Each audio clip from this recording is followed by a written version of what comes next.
People aren't buying at CNN, you dumb bastards. They're not buying it.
Brian Dawson spoke on his 1819 News podcast. As the new year of 2025 gets underway, Dawson is pinpointing political movements that is more towards the people's will and away from corporations and Chamber of Commerce's. So big business is now moving aggressively left by pressure from BlackRock, State Street, Vanguard, and overall just the woke mob.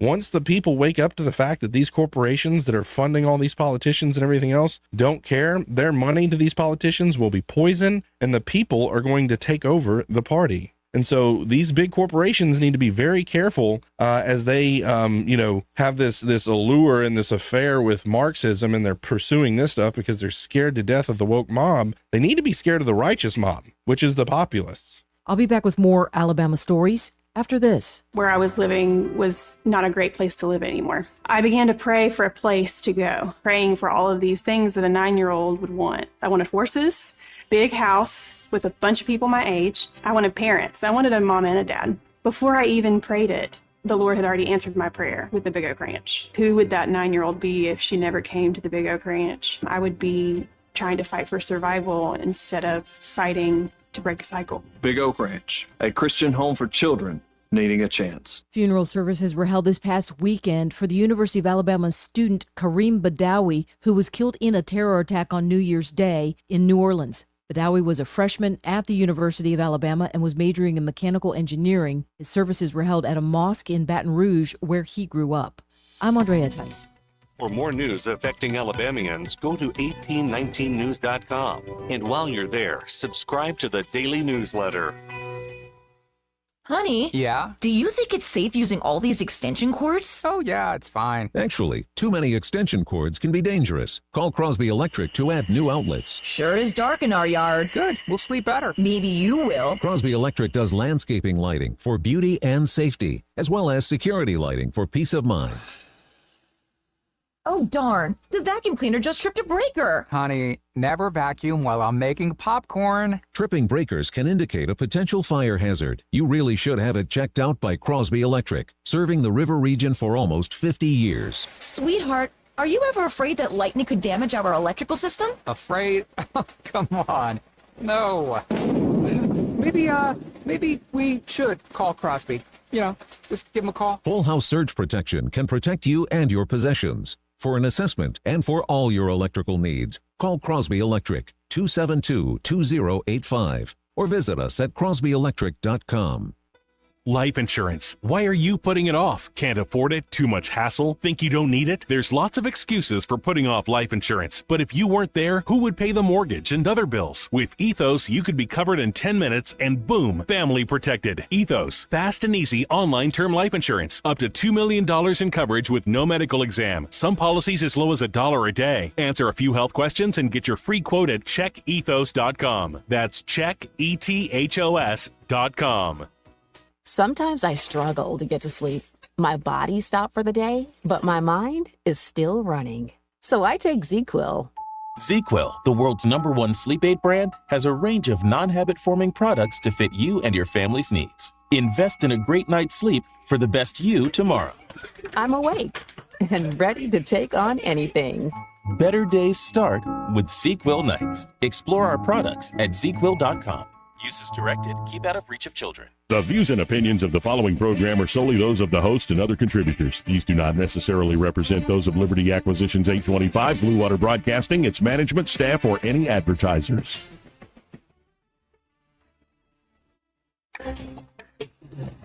It's time for Montgomery's conversational radio show. It's news and views on News Talk 93.1 FM. To join the conversation, call 272-9228.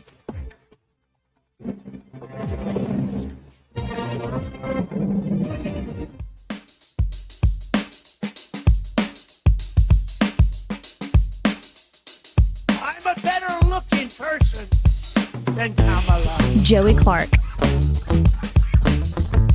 Welcome into the program. I'm your host, Joey Clark. As we call this thing online, Joey Clark Live.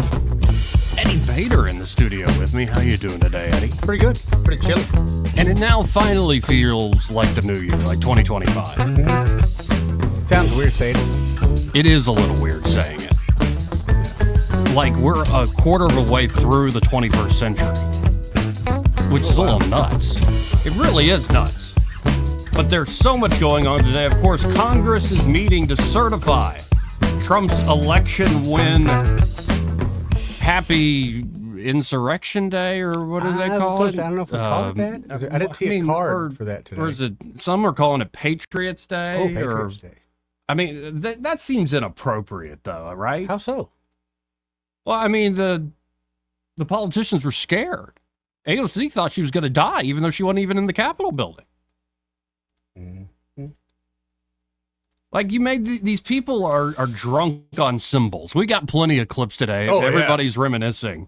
But I don't know if we need to call it Insurrection Day, because they don't always call it that, because Trump didn't always incite just the insurrection. Right. Trump has incited, well, let's just have the Democrats speak for themselves. Let's talk about the fact that President Trump incited an erection. his various cases of, he's got inciting charges of inciting an erection. Donald John Trump incited the erection. Welcome into 2025. Okay. If you were any of those people, and this is just constantly playing, Right. I'm a professional. I demand that stop. Oh, so that's all going on in the Capitol right now. It's actually meeting. It's happening live. Yeah. Some nerd is talking on the floor. I seen Kamala up there with the short speaker guy. Oh, Mike Johnson. That's the guy. Yeah, and there's Kamala just. I mean, look how much taller he is or she is than her right now. I hope he's sitting down. He is sitting down. Yeah, I don't have my glasses on. When we have Mike Johnson talking to Maria Bartiromo about the first 100 days, John Thune talking to Meet the Press, Trump himself reacting to a lot of stuff that Biden was trying to do, including shut down offshore drilling. Yeah. Others calling for Trump to rescind a Presidential Medal of Freedom for George Soros. Like, What there's about a the lot one from happening. Hillary Clinton? That about made me vomit. And their I know. hair, did you see her hair? No, I couldn't watch. So, I didn't watch it. What was going on with her hair? You have to look at the clip just to see, but I'm All telling right. you, she looks like she's from Star Wars. It's like that. You're like, where did this, and she is from a different planet. Her hair is, I don't know.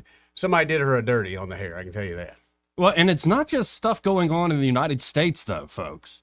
How about this story, this grooming gang story out of Britain, out of the UK? But apparently, it's been understory for a while. long time, Yeah. and there are a lot of people that need to answer for no how doubt. the heck did you let this happen, as police are harassing people for saying mean things. And posting memes. You're going to jail for that meme, Joey.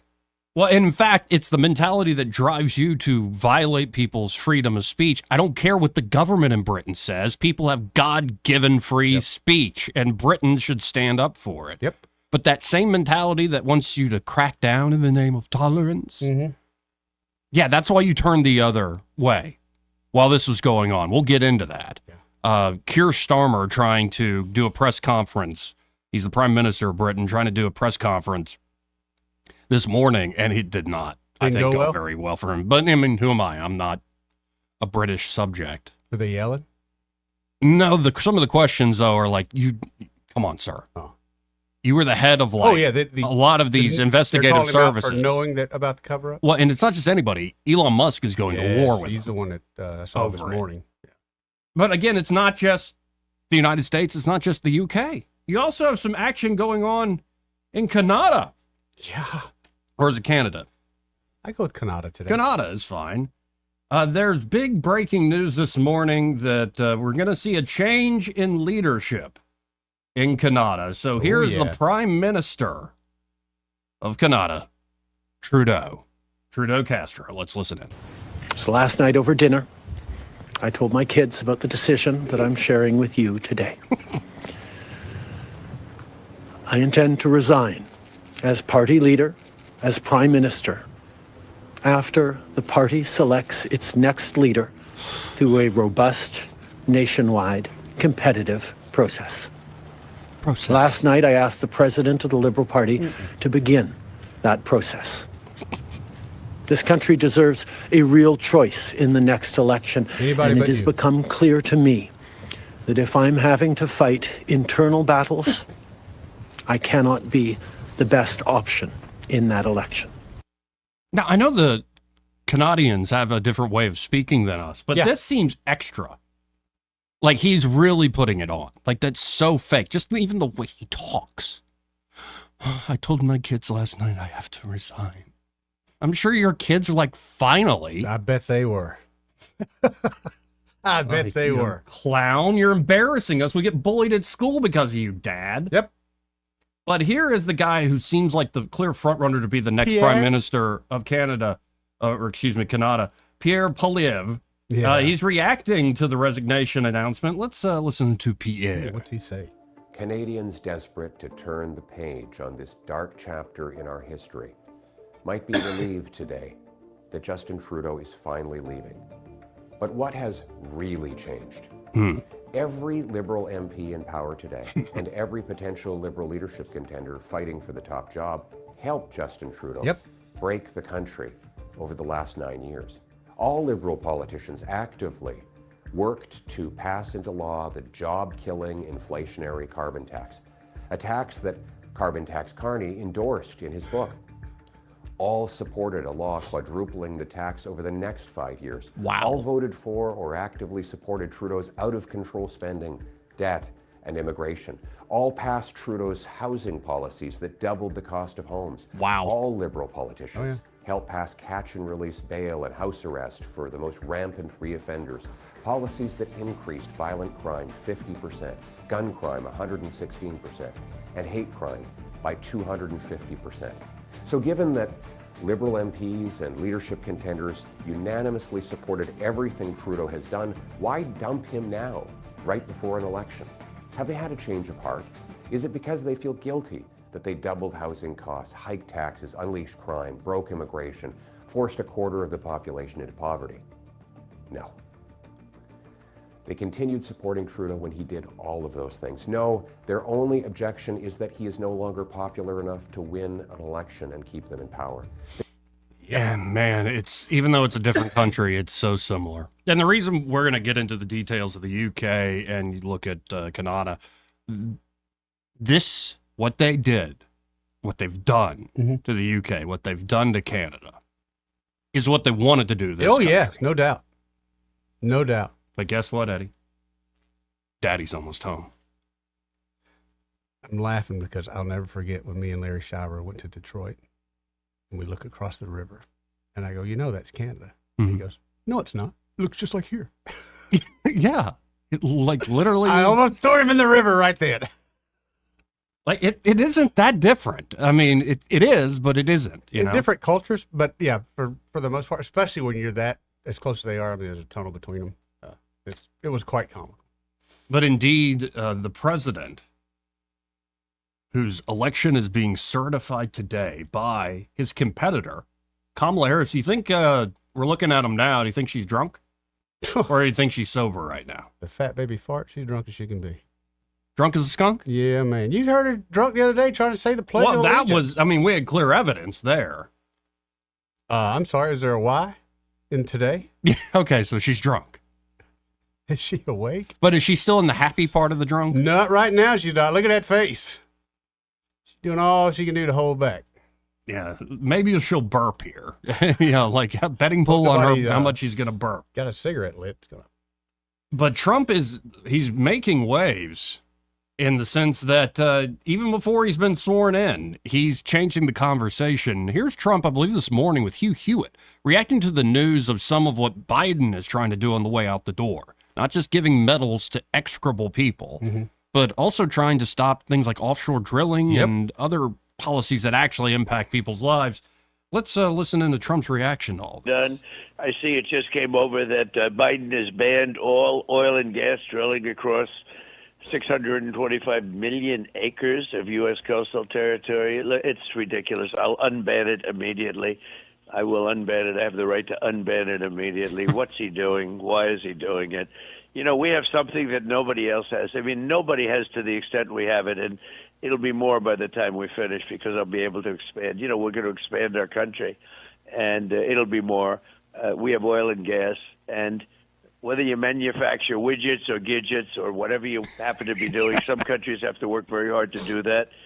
We do too, and we will, but we have oil and gas at a level that nobody else has, and we're going to take advantage of it. And when I see somebody saying he's going to ban 625 million acres, he doesn't know what that is. He doesn't even know what 625 million acres would look like, and we can't let that happen to our country. It's really our greatest economic asset, and we're not going to let that happen to us. And he sounds like he's got a little bit of a cold. Yeah. But I love how Trump will insult people every once in a while. It's the weirdest angle. It's like if I wanted to insult you, Eddie Bader says that he's a real estate agent. He sells homes. He doesn't even know what a home is. That's an amazing works, attack. So does it not work? It's like it's a slap, but it wasn't really. Oh, he's been in homes. Yeah. He's been around homes. He's lived in places, but he doesn't know what a home is. Right. It's where the heart is, Eddie, and you don't even know what a heart is. Oh, Joey, that would hurt. No. What did it hurt? Your hollow chest. I hollowed out heart. So Trump is having an impact way before he's actually sworn in. And it sounds like he is ready to go. For example, Lex Friedman? Oh, yes. Yeah. He actually sat down, I haven't watched the whole thing yet. I've seen just a few clips. Sat down with Vladimir Zelensky. And just in the same way that Friedman interviewed Javier Milei, what's really cool now is the AI translators are able to make these conversations with foreign leaders, even if you're speaking completely speaking a different language. The AI makes it like fluid and like you're actually listening to them in their voice speak your language. It's pretty amazing. That's pretty cool. And so in this conversation, they spoke Ukrainian, Russian, and English because they can speak all three. At this point, I'm not sure if they're speaking Russian or Ukrainian, but you can see how it's overdubbed.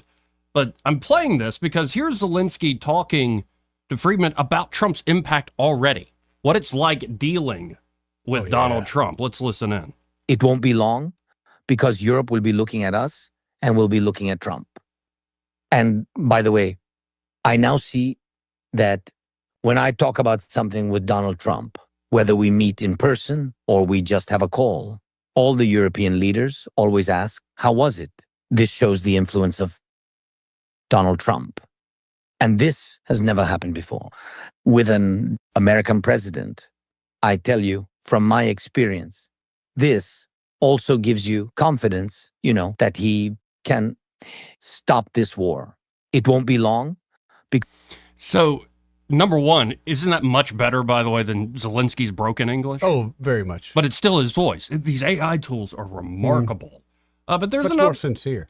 Another clip before I move away from this, where it's a moment of levity, and it's almost like a moment. I don't know if it's a moment of self-awareness or not, but this is Zelensky and Friedman kind of closing up the 3-hour interview. Well, when you come and visit me in Texas as a guest for the third time, with pleasure. Let's do this. How about you, my friend Joe Rogan, and I will go get some Texas barbecue together? Who will pay?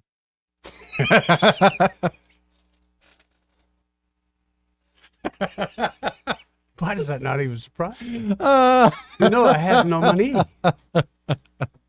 I come to you for the money. By the way, you're watching that. You're the only person I know watching that right now. We have a few watching online, but isn't that pretty remarkable that it's a completely different language, but you can understand the flow of the conversation? It sounds so much more sincere than broken English. Yes. Or like somebody translating quickly and you can hear them in another language talking underneath. No, again, we're heading into a crazy different world. But paranoid people like me want to know, is that what he's really saying? I just saw Hillary's hair. I see what you're talking about. Yeah. Yeah. I've seen it before, but no, I think you call that the Janeway. The Janeway? The Captain Janeway of Star Trek Voyager. There it is. That's it. Yeah, it's the Janeway. Thank you. That is it. Right. That is it. I knew I had seen that somewhere. Right, because it's not too feminine, because it's up and like, it's like what you could call it if you're going to reference an American, not a fictional Star Trek captain. You could call it the Andrew Jackson. You could call it driving down the boulevard with the top down while your hair's wet, and that's the look you get when it dries. Awful. Thought you were about to start quoting Easy. 272-9228. Yeah, 334-272-9228. Point is, folks, there's a lot happening right now. A lot happening all at once. Oh, yeah, so much, man. But I am happy for it because it looks like, with that snow. Did you see the snowstorm hitting the north? Yeah, I did. Just coming, especially Washington, D.C. Yeah. The snow is, I think, going to hold back any sort of ballyhoo, any sort of new insurrection or whatever they want to call it. Kentucky, I saw drowning. Well, not drowning, but getting covered up in snow pretty good too. So each state is slowly but surely being certified. J.D. Vance is sitting in the he's back crowd there. Oh, homegirl's starting to wobble a little bit. Is she starting to wobble? Yeah. I do like that crimson on her, though, that maroon. It's not a bad look. Not bad. And what do you think of the whole ascot thing that she's got going? You don't like that? No. So I should send back that ascot, I guess? For a dude, it's not bad. I just don't like it on a power play for a woman. Be a woman. Now, before we hit this break, you, Eddie, sent me a clip that I think sums up what I've been trying to say in many different ways over the last few years, what a lot of people have been trying to say. This clip, when I watched it this morning, it hit me like a lightning bolt. I mean, it's literally like somebody opened my brain up and put this in there. It's really, really powerful. And I was hoping you would get to see it. This is a guy named W. Brian Hubbard. I'm going to have to watch the whole interview. It's a Joe Rogan. He doesn't have a huge following. He's actually trying to have ibogaine offered as hope for healing and reform. So I think the governor of Texas, or it might have been Governor Perry. Yeah. Former Governor Perry that set up this interview with Rogan. So this guy's only got a few thousand people who follow him on X and on social media.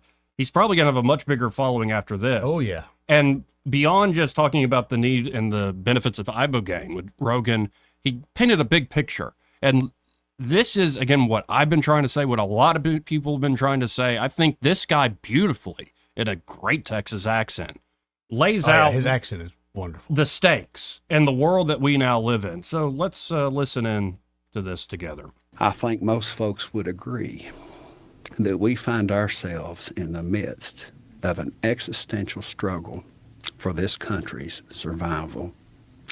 We are living within the most beautifully dynamic multicultural society which has ever existed in human history.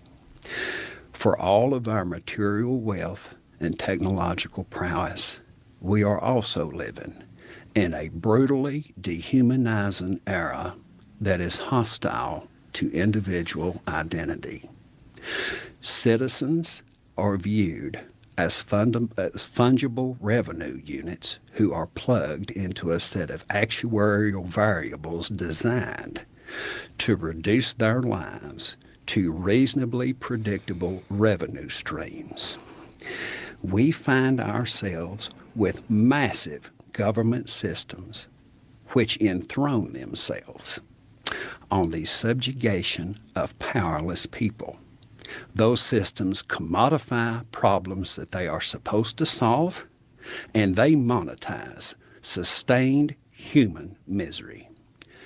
Government must be made to function honestly, accountably, and responsibly to the genuine needs of the American people. Because if it does not, our society will inevitably collapse beneath the enormity of its corrupt decrepitudes. This is going to require a shift in social consciousness that is rooted in our universal kinship as images of an eternal creator whose essence is almighty, unconditional love for all of us. Like I said, I can't say it better than that. Yeah. Those are the stakes. And though I don't have much faith in politics, I think if you put your faith in something higher, then the rest, there will still be a lot of work to do, but the rest will figure itself out. Yeah. And that's the beautiful thing. You can't change the world. You might not even be able to vote in the right person today, tomorrow, next year, the year after that. But you can change your heart. Mm-hmm. You can change your mind, not like overnight, usually, unless you're, I guess, knocked off a horse or something and all of a sudden see the light. Very rare do you have those road to Damascus moments. Right. But I think over time, I mean, yeah. I think of the attitude I had when I was a teenager and in my young 20s compared to the attitude I have now. Yeah. Completely different person. Completely different person. There's something going on. And it's deeper than just, well, the certification of Donald Trump's election, though I think he's playing a massive no doubt role in all this. Elon Musk playing a massive role in all of this. But do not underestimate how much, if you change your heart, whether all of a sudden or over time, and you invite over the right person for dinner, or you look out for that family member you hadn't in years, if you do the little things the right way, slowly but surely, without fear of favor, without looking for reward, even being willing to bear consequences socially, politically, yada, yada, yada, including probably there'll be times when you call out the people who are also religious around you. Oh, yeah. expect blowback. But if you're willing to brave all that and serve something higher without hubris, without pride, knowing that you're not God and you're still small and can be wrong. But if you do your level best to have the courage to actually go forward, who knows how quickly this world can change. In fact, I think it's already changing, slowly but surely. What a great statement by that guy. His name is W. Brian Hubbard. It's W. Brian Hubbard on the I think X most platform. folks would agree that we find ourselves in the midst of an existential struggle for this country's survival. Well said. We got to hit a break. First, this part of the program, and this is one way you start to get better, gentlemen. It's brought to you by Montgomery Men's Health. And they're at Montgomery Men's Health. They're ready to help you fellas out. If you're feeling certain symptoms, and especially if you're feeling the symptoms I'm about to list all at the same time, it could really signal low testosterone. And testosterone is critical in helping you function as a man. So if you're noticing lack of motivation, lack of energy, lack of drive, including a decrease in your sex drive, you're always tired mentally and physically, and seeing unwanted weight gain, loss of muscle mass, just feel like you're walking through your life in a fog as you trudge through the mud. Well, knowing whether you have low testosterone is huge in combating some of these issues. And the providers there at Montgomery Men's Health will conduct a testosterone-focused lab workup plus a consultation for only $99. And they have low T treatments there at Montgomery Men's Health that can truly change lives. Men can experience higher energy, better gains in the gym. Brother. Great, brother. Better mental clarity, improved sleep patterns, a faster metabolism. You usually even notice an increased libido. All right. Just a fancy Latin word for how much you want to have sex. You can actually book the same day that you call that number, 440-3663. That's 440-3663. Or go to MontgomeryMen'sHealth.com to book your appointment today. Like I said, there is much that we have to get to today. Did you watch, before I forget? Yeah? Because I'm old and I forget a lot. The Sean Ryan podcast. Yes. I don't know how I feel about it. And this is what I mean. There's much we have to get to today. I don't know if you've seen, I've seen a bunch of responses I watched yesterday. Yeah. No, I'm at the point of, especially with like the drone stuff, I look forward to having Lou Elizondo back on the show. Probably be the 27th of this month. Good. But whether you're talking drones or UAP or you're talking the conspiracies around terror attacks. The shoulder fire missiles? At this point, I'm like, I don't know what to believe. And I'm happy to sit back and enjoy the ride. Like if I literally had inside knowledge, I would say it. I would, but I don't. And I think there are a lot of folks who don't have inside knowledge who are pretending like they do to get a following, yada, yada, yada. So I'm more just kind of sitting back and enjoying the ride. You know, things like, all of a sudden, you know, like man pads, like shoulder fired rockets at planes and stuff. It just, there's a lot of reasons that that could be, well, a false flag. Yes. To get us involved in something. The fact that the way they say it came in, that's what got my attention the most. But, of course, the New Orleans attack, talking about the Fox Business right now, New Orleans attack marks ISIS threat resurgence. So, I mean, I've been in the camp as soon as we pull out of Afghanistan, they started talking about ISIS-K, and I'm like, isn't that pig Latin for CIA? Yep.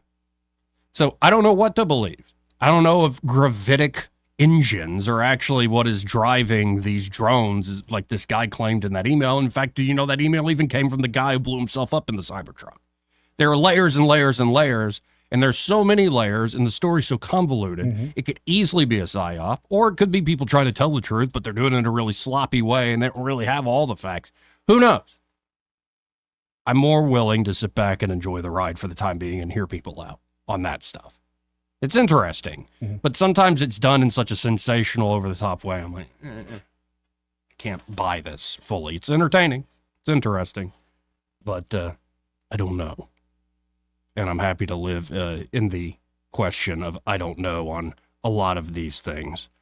Also, the FBI releases of videos of Din Jabbar placing IEDs in New Orleans around the French Quarter.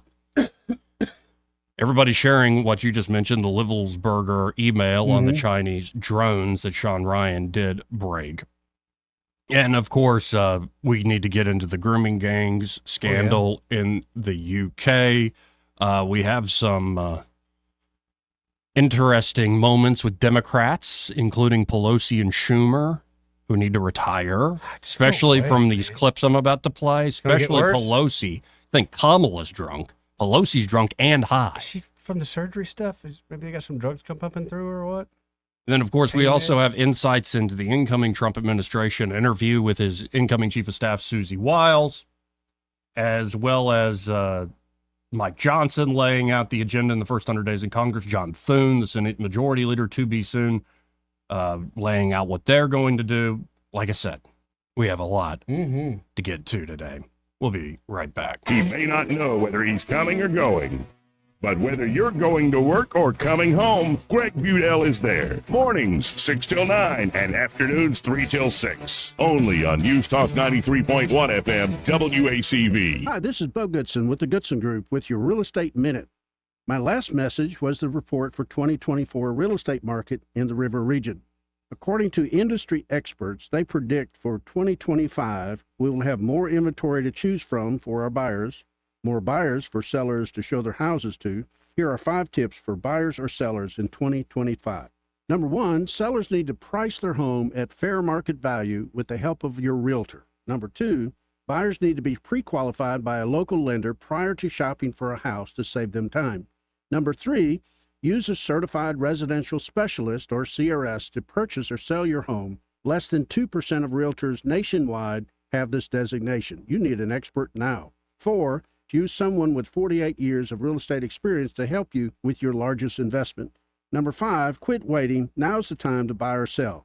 Call Bo Goodson at 221-2883, the Goodson Group, or 551-0225. For too long, Alabama's statewide news companies have shamed us for our conservative Christian values. Alabama deserves a news company that cherishes our culture, a company that isn't bought and paid for by the powers that be. 1819 News is that company. Run by Alabamians for Alabamians, 1819 News celebrates what is good and beautiful about our state, while exposing those who work against our values in secret. Just go to 1819news.com to learn more. Subscribe to our newsletter. That's 1819news.com. This is your roving reporter, and today I am talking with an elk. Hey man, Mr. Elk, I was just wondering, what do elk do to take care of their money? Well, like most smart folks, we call David Erdit. You mean Alabama's most favorite asset preservationist? That's him, man. We call him up at 334-279-7431 or 205-479-0839. I see. Yes, he is our preferred money man. The money man with the money plan. You've been paying attention. Well, could you give us those numbers one more time? 334-279-7431 or 205-479-0839. And I just want to try to give you a heads up, man. Oh, what's that? I'm not an elk. Not an elk, huh? Well, then, pray tell, what are you? Knights of Columbus. I am not even going to make a comment. Well, the baby liked it. Rich Thomas Weather, a service of Wiley Sanders Truck Lines, where over-the-road dump truck drivers are needed right now. Home twice a week and every weekend, must leave early on Sunday with Blue Cross Blue Shield. Call them now at 855-777-9785. We've got some brutal winter weather ahead this week, not just for us, but for much of America with an Arctic outbreak. Windy, cold today with falling temperatures, winds as high as 40 miles per hour, temperatures falling to 37 by 5 p.m. The overnight low temperature tonight down to 23 by Tuesday morning. Wind chill factor in the middle teens, dress in layers. For Tuesday, Wednesday, Thursday, very cold. Highs only in the 40s, lows at night in the low to mid 20s. Wind chill will be a factor. An extended string of cold days and frigid nights. From the Blue Water Weather Center, this is Rich Thomas. Budget Floors and More is your low-price leader for everything you need for flooring and DIY flooring installation supplies. For the best prices on luxury vinyl plank, carpet, ceramic tile, flooring installation supplies, and more, shop Budget Floors and More, Hunter Lane across from Delray to Publix. The River Region's News Talk Station. News Talk 93.1, WACV. News Talk 93.1.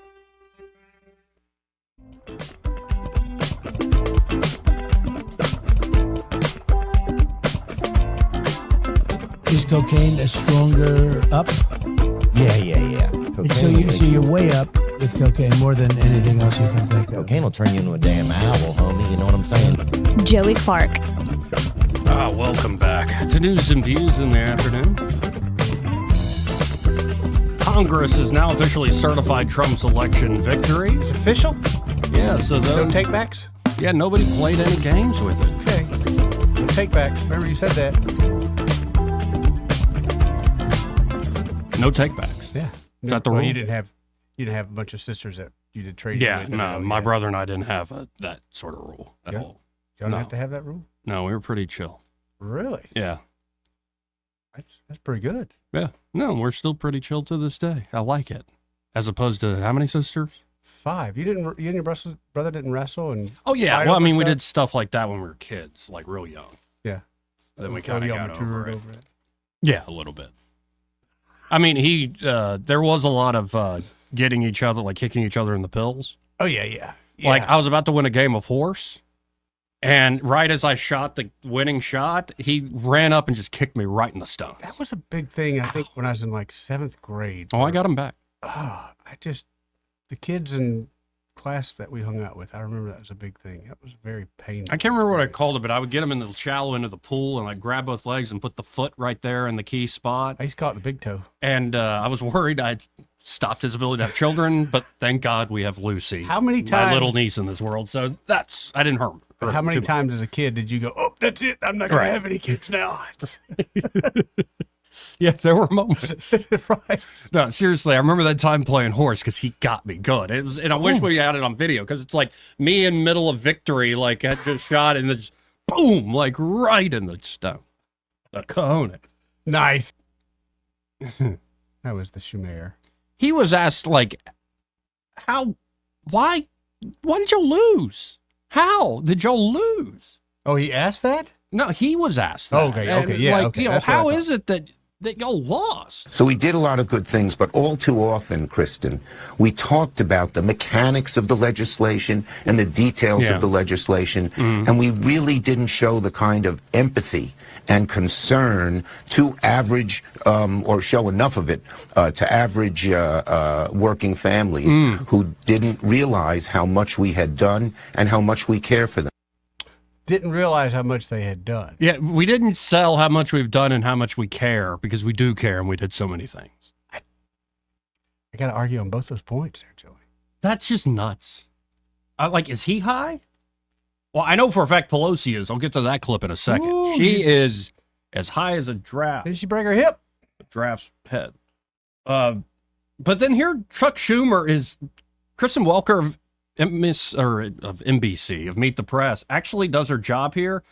She essentially suggests, here's why y'all lost. Oh, okay. There was one big thing in particular, has to do with what's his name? I think his name is Joe Biden. And his mental acuity and whatnot. Let's listen in. Obviously, there has been a lot of focus on President Biden's role in this. You were obviously in close contact with President Biden well before the public tuned into that debate that ultimately led to him stepping down. I want to play you a little bit of something you said last year. Take a look. I talk to President Biden, regularly, or sometimes several times in a week, or usually several times in a week. His mental acuity is great. It's fine. It's as good as it's been over the years. All this right-wing propaganda that his mental acuity has declined is wrong. Leader Schumer, what do you say to Americans who feel as though you and other top Democrats misled them about President Biden's mental acuity? Look, we didn't. And let's look at President Biden. There you go. He's had an amazing record. The legislation we passed. That's not what she asked you. We didn't? We You're didn't. on tape. Now shut up. We didn't. God, they're naked, but they act like they have clothes on. Passed one of the most significant groups of legislation. So let me turn to this other topic nobody's since, talking Lyndon about. Johnson's Great Society, putting in 235 judges, a record. And he's a... Okay, you haven't done something actually historic if you have to reference something else historic. This is like FDR. This is like what Johnson did with the Great Society. It's like, no, if it was actually truly historic, you could just say what it is and everybody would get it. You dope. Just like giving out those awards yesterday. All that did was lower the bar. Yes. That's all that did. No, but that is an amazing moment where he's like, well, we didn't. We didn't. It's like that's why you lost. Move on now. So, well, we didn't get people to understand how much we care and how much we did things for them. Uh-huh. Wow. But at least I think Chuck Schumer is mostly sober in that clip. Yeah. I mean, he's a little drunk on power. I figured today's a good drinking day for Democrats. But I am certain that Nancy Pelosi is high in this clip. Or drunk. I don't know. Maybe it's medication she was prescribed. I don't care. And it's not just the way she says it. It's what she says, too. Let's listen in together. Short clip. See, for women, women are known to be more, shall we say, ethical than men. And so when they go after women candidates, they go after their ethics. Women, all of a sudden, are more ethical. They're just writing facts, Joey. Yeah, they're just, man. That's why they get attacked for their ethics, because they're so ethical. Women are so, if we said it, it's true. If you're a powerful person, I don't care if you have a penis or vagina, you're probably up to some unethical crap. If nothing else, it deserves having someone look over you. And then listen to the way she says it. See, for women, women are known to be more, shall we say, ethical than men. Ethical. No, I didn't know that. I've never known that. Have you read Genesis, Nancy? She's been in business. Women in business, too. They're tigers. They're no different than men. It's stuff like that that's just like, man, the cojones on this woman. Somebody kick her in the pills. My goodness. This part of the program brought to you by River Region Contracting. And there at River Region Contracting, Todd Clark and his team are ready to help you with that roof of yours, especially if you hadn't had it inspected in a while. Oh, yeah. Should inspect it on a regular basis. Eddie and I have been saying do it every year. With all the shifting weather here and the storms that roll through and whatnot. Again, the extremes of Alabama. How long ago was it? It was over 100. This week, we're going to be below freezing. And maybe with the storms, you heard bumps in the middle of the night, and you're not climbing up on that roof, nor should you. Right. I would not advise it. Instead, have River Region Contracting come, because one, if you get up there, number one, how you getting down? Number two, like, what are you actually going to see? Unless roof. it's like a hole. Right. Sure that enough, you that's could a hole, see Joey. From your attic. Like, you're not going to be able to see the subtle problems and the stuff that's starting to break down. But the pros there at River Region Contracting will. And here's the great news. Their inspections are always free. Exactly, Joey. So it doesn't hurt to do it every year. And their estimates are always free. If they do find a problem, they'll write up that estimate for free. That estimate is always accurate. Yep. They show up on time. They do the job well. They'll even sit down with you and go, here's exactly the problem. Here's exactly how we're going to solve it. And they're insurance specialists, so they can walk you through that insurance claims process and make it a swift and easy experience. They're just that good there at River Region Contracting. So call up Todd Clark and his team today at 356-8635. That's 356-8635. And be sure to tell Todd that Joey and Eddie, those fellas on the radio, sent you. Let's go to line one. You're on there. Who's this? Soldier Boy. Hey, Soldier what's Boy. up, man? Hey, can I ask Nancy, can I buy a valve? Got the whistle. At the cup. At the cow. At the cow. Why did she say it like Dr. Evil? Because Hold on, I got to hear it again. Than men. And so women are known to be more, shall we say, ethical. Oh, God. And she wants to know, and Chucky baby wants to know how they lost. He said maybe from name calling and not having any freaking programs set up or anything. You know what I mean? They had no plans whatsoever except name calling. That was their whole political stance. Oh, I've got to break in here. Sorry to interrupt. Breaking news. Breaking news. Jim Coffee Boy. Grayboy's named permanent chief. Yep. Okay. I didn't even see that one. So that, I guess we paid that search firm to settle on the local guy? So you thought that too, huh, Joey? Yeah. Good thing we searched. And we realized we had a gym right in our own backyard. Yeah.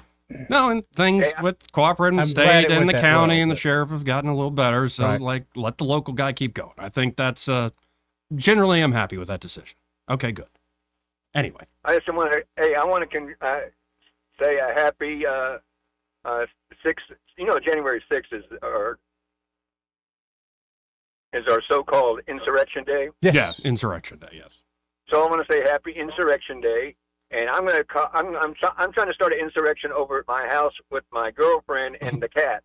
How's that working out? And the cat. Yeah, well, the cat and her run the house all the time. Yeah, pretty much. I need to raise an insurrection, and I'm going to be guilty of it because I'm going to do what I can, to get the power back. Well, I'm glad you're saying the right word instead of making the mistakes so many others kept making. What is that? Okay, here, let me play the clip for you. Let's talk about the fact that President Trump incited an erection. Wait, there's more. His various cases of, he's got charges of inciting an erection. Wait, Chuck Schumer. Donald John Trump incited the erection. Tells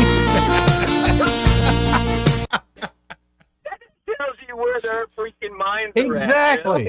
At. Okay, exactly. But when me rising my insurrection, I know it might work out if I get the power back with the cat and the little lady. Good luck. Yeah, good luck, man. Well, I might get the cow back from the cat and the bed back from the woman. I have to do what I got to do, and raise a insurrection. That's hilarious, man. It's not just one person. No. Wait. Does your girl have a podium you can steal? I'm going to try to steal one from the church. Yeah. It might be crossing the line. It's going to be a lot of Hail Marys. Yeah. Well, I think I was going to bust some windows, but I found out how much the cost was, and I was like, hell no. No, don't want to do that. We'll just pull the windows up and step through them and walk through. All right, guys. All right, appreciate it, Soldier Boy. Later, Soldier Boy. And for folks who can't see the clip, if you're not watching Joey Clark Live on YouTube or at the Joey Clark on X or Joey Clark on Facebook, when we play that clip, when it goes into Careless Whisper, what you see is Trump winking, and it's just, it's too perfect. Happy Insurrection Day. Let's go to line 3. You're on there. Who's this? Sorry, but remember what Yo-Yo and what was her job when Yo-Yo was California? What was her job? She was a professional. What again? She was DA, I thought. She got described as a prosecutor, but they said something else. A prostituter? There you go. Ah. Yeah, good job, dog. See ya. See you, Crawdaddy. Not pretty. But yeah, that came out, I missed it in my show prep, but Jim Grayboys has been named Montgomery's permanent police chief. Mayor Stephen Reed made the announcement at a news conference this morning at City Hall. Came after a national search and months of evaluation, consultation with community leaders, and help from a public safety executive recruitment firm. Well, good deal. Well, good. Hoping it's working out. The mayor said, quote, Chief Grayboys has shown outstanding leadership during his tenure. I'm confident he will continue to lead the Montgomery Police Department with integrity, vision, and a steadfast commitment to our community's safety. I don't know why I said it that way. Well, I kind of got into Pelosi's pillbox, so I might be saying words weird. Imagine the arms on the dude that has to lug her medicine cabinet around. The arms on the dude? You know that's going to be a heavy bag he's got to tote with all the medicine she's got. He's probably got, liquor. Knowing her, he's probably got tentacles. Like 8 arms? Yeah. Don't match. I blame it on the influence of anime. Want to carry News Talk in your pocket? Download the News Talk 93.1 app from the App Store. Available on iPhone and Android. Never miss a moment. Download now. Hi, folks. This is Rick Clark with Clark Heating, Air Conditioning, and Plumbing. I'd like to take just a minute to talk to you about our experience with Blue Water Broadcast. One of the hot topics in our staff meetings is spending advertising dollars. If your company or firm is anything like Clark Heating, Air Conditioning, and Plumbing, those dollars are limited, so you have to spend them wisely. That's why we choose Blue Water Broadcasting. Our marketing analysis has proven consistently that spending advertising dollars with Blue Water Broadcasting has contributed significantly to our bottom line. And for that, Clark Heating, Air Conditioning, and Plumbing is truly grateful. So, if you want to spend your advertising dollars wisely, choose Blue Water Broadcasting and see the difference. Radio works. It's as simple as that. Call us to find out how radio can work for your business. Blue Water Broadcasting. Local folks helping local business. Before you buy new floors at a discount store and get them installed by the cousin of a friend who does this kind of thing, consider the better option. Prattville Carpet carries the most reputable brands for selection, style, and quality you can trust. And with their non-transferable lifetime installation warranty, you'll never have to worry about hardwood warping or carpet buckling. Your floors will stay as beautiful as the day they installed them. Hi, I'm Ray Bowles from Prattville Carpet. If you're looking for carpet, hardwood, laminate, vinyl plank, or ceramic tile, call us today for your free measure. Prattville Carpet, we're more than just carpet. Live local talk. The River Region's only 24-hour News Talk FM station. News Talk 93.1 FM WACV. Joey Clark. Welcome back. Like I said, so much to get to today. But let's now go to Austin Barenko with Invista Advisors. Hey, Austin, how you doing this Monday? Having a great Monday, Joey. What about you? I'm really enjoying myself because the news cycle is back. A lot of big breaking news. I mean, the Congress just certified Trump's election, and you're seeing the influence of Trump even before he's sworn in. But, I mean, what are you really watching today? Does this factor into kind of how y'all are making decisions at Invista, seeing all the pieces come together with the new administration? Yeah, the playbook that we've prepared kind of in the last month is, beginning to play out in front of us. This is what we were hoping for, was a rally into the new year. We have reallocated some of our model back into the broader market, which is pretty much up across the board, all major indices. Something I actually found intriguing this morning is it looks like Fubo acquired Hulu. That's interesting. In the space of TV entertainment, I was talking to my younger brother about the cost of YouTube TV, and that's kind of what we use. You get a wide variety of the sports package and TV shows and stuff, but I think the Fubo and Hulu partnership, could begin to rival YouTube TV at some point. It's not quite at the same level, but it is good to see competition in the space. Hopefully that'll be better for the consumer. But yeah, I'm excited for this new phase. It looks like the market's happy right now, and so great start to the new year. And I'm glad to be, back in the office in the normal routine, Monday to Friday, 8 to 5, without these half days and stuff. It's disorienting when you're not on a routine. Well, and for folks who are interested in working with you guys there at Invista, whether they're running a household or running a business or maybe something like a nonprofit or an endowment, let's remind them of y'all's team approach, where it really is a lot of different disciplines and skills unique to each team member. Yeah, I think a good way to do that is maybe to tell the story of a long-term client of ours that gave me permission to share this. But when I first started, back in the 20-teens, one of my first clients was an older couple, Bill and Ellen, and great people. They always included their son and grandchildren in their planning meetings that we would do, quarterly, biannually, annually, which is unique. A lot of clients do not want anyone else in the room when discussing their finances, but including their whole family in the room, we were able to piece together an estate plan. We handled all their taxes. And then when, Bill and Ellen passed away years ago, the son and I already had a fantastic relationship, and it was like there was no changeover in process. The estate transferred effortlessly into his name, and now his children are included in all of the meetings. And one of the Bill and Ellen's dying wishes were to build and develop a lake house on Lake Martin. They bought the plot years ago, but never quite got around to developing. And so it's really cool to see it play out, but the son has broken ground on the lake house plot, and kind of the full service that we offer is, we negotiated with banks to get him a preferred rate with some of our banking relationships. We brought in our attorneys that we partner with over at Gilpin Gavan to, create the estate plan and make sure that the transition from Generation A to Generation B was smooth. And then our accounting partners at Match & McChesney came in and handled all the tax work through that transition. So I think kind of taking a look at the generational transfer of wealth from grandparents to parents to children, and then now we do the college savings plan for the great-grandchildren, kind of paints the picture that whatever you need as a client, not just investments, but anything relating to the world of finance is what we specialize in, and it's not a cookie-cutter solution. Everyone's story is different, but if you're out there and listening to this story and you'd like the next generation to operate like that, come see us. Or just call them up, 387-0094, and make an appointment. That's 387-0094. And when you call up Invista, be sure to say, hey, I heard Austin Branco on the radio with Joey Clark.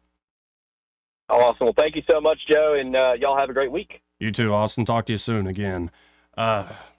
The opinions voiced in this material are for general information only and are not intended to provide specific advice or recommendations for any individual. All performance referenced is historical and is no guarantee of future results. All indices are unmanaged and may not be invested into directly. The opinions expressed in this material do not necessarily reflect the views of LPL Financial. Securities offered through LPL Financial, member FINRA SIPC. Investment advice is offered through Invista Advisors, registered investment advisor, and separate entity from LPL Financial. We'll be right back. Broadcasting from the Riverside Chevrolet Master Control Center, this is WACV Cusana, News Talk 93.1 FM. When it's Chevy, it's Riverside. This is an SRN News special report. I'm John Scott. On a cold, snowy winter day in the nation's capital, the Electoral College has convened on the House floor. The House come to order. That gavel by House Speaker Mike Johnson welcomed U.S. senators into the House chamber. Then Vice President Kamala Harris called the session to order. Pursuant to the Constitution and laws of the United States, the Senate and House of Representatives are meeting in joint session to verify the certificates and count the votes of the electors of the several states for President and Vice President of the United States. That roll call of states is underway at this hour. George Williams reporting. And this has been an SRN News special report. I'm John Scott. Making America great again starts with making America healthy again. You know, I lost over 50 pounds on the PhD weight loss and nutrition program. Nearly 3 years later, I've kept it off. You know why? Because I trusted Dr. Ashley Lucas and the terrific team at PhD Weight Loss. They've been making America healthy for over 10 years. Millions are being spent on weight loss injections that have harmful side effects and lifelong dependency. Do what I did. Take the natural approach that isn't connected to Big Pharma's bottom line. Based on science and nutrition, a proven roadmap that has helped over 8,000 clients lose weight and keep it off. You'll learn how to quiet the cravings, finally release that unhealthy belly fat. You won't be hungry, and you're never going to be taking a medication. How many pounds do you want to lose in 2025? PhD Weight Loss, leading the charge to make America healthy again. Text the word healthy to 717767. Just text the word healthy to 717767 or visit myphdweightloss.com, myphdweightloss.com. Rich Thomas Weather, a service of Riverside Chevrolet Wetumpka. If it's Chevy, it's Riverside. Best price, best selection. Check them out on the web at riversideusa.net. We've got some brutal winter weather ahead this week, not just for us, but for much of America with an Arctic outbreak. Windy, cold today with falling temperatures, winds as high as 40 miles per hour, temperatures falling to 37 by 5 p.m. The overnight low temperature tonight down to 23 by Tuesday morning. Wind chill factor in the middle teens, dress in layers. For Tuesday, Wednesday, Thursday, very cold. Highs only in the 40s, lows at night in the low to mid 20s.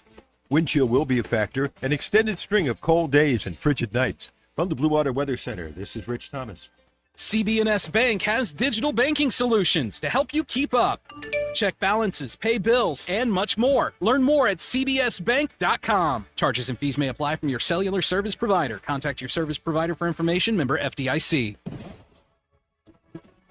From the Blue Water Broadcasting News Center, here's today's top stories.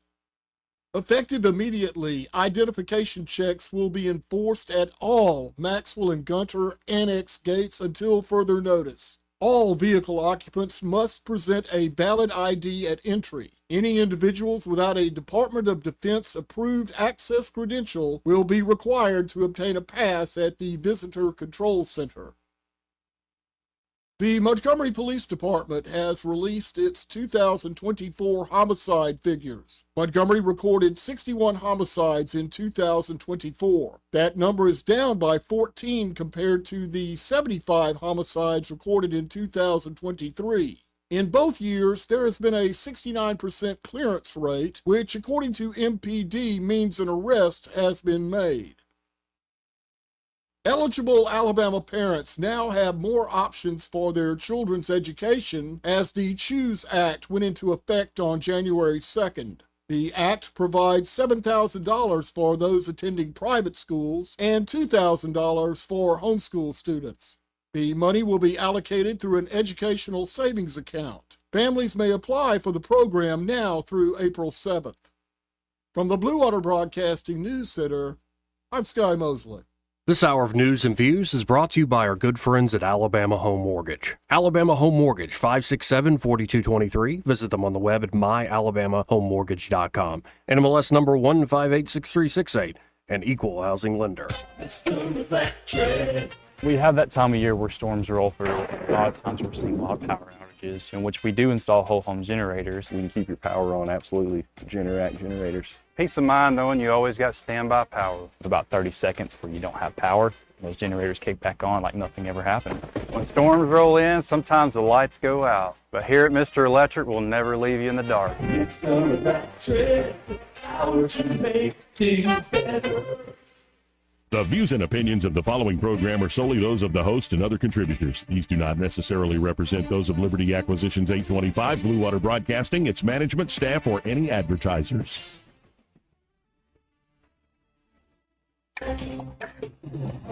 It's time for Montgomery's conversational radio show. It's news and views on News Talk 93.1 FM. To join the conversation, call 272-9228.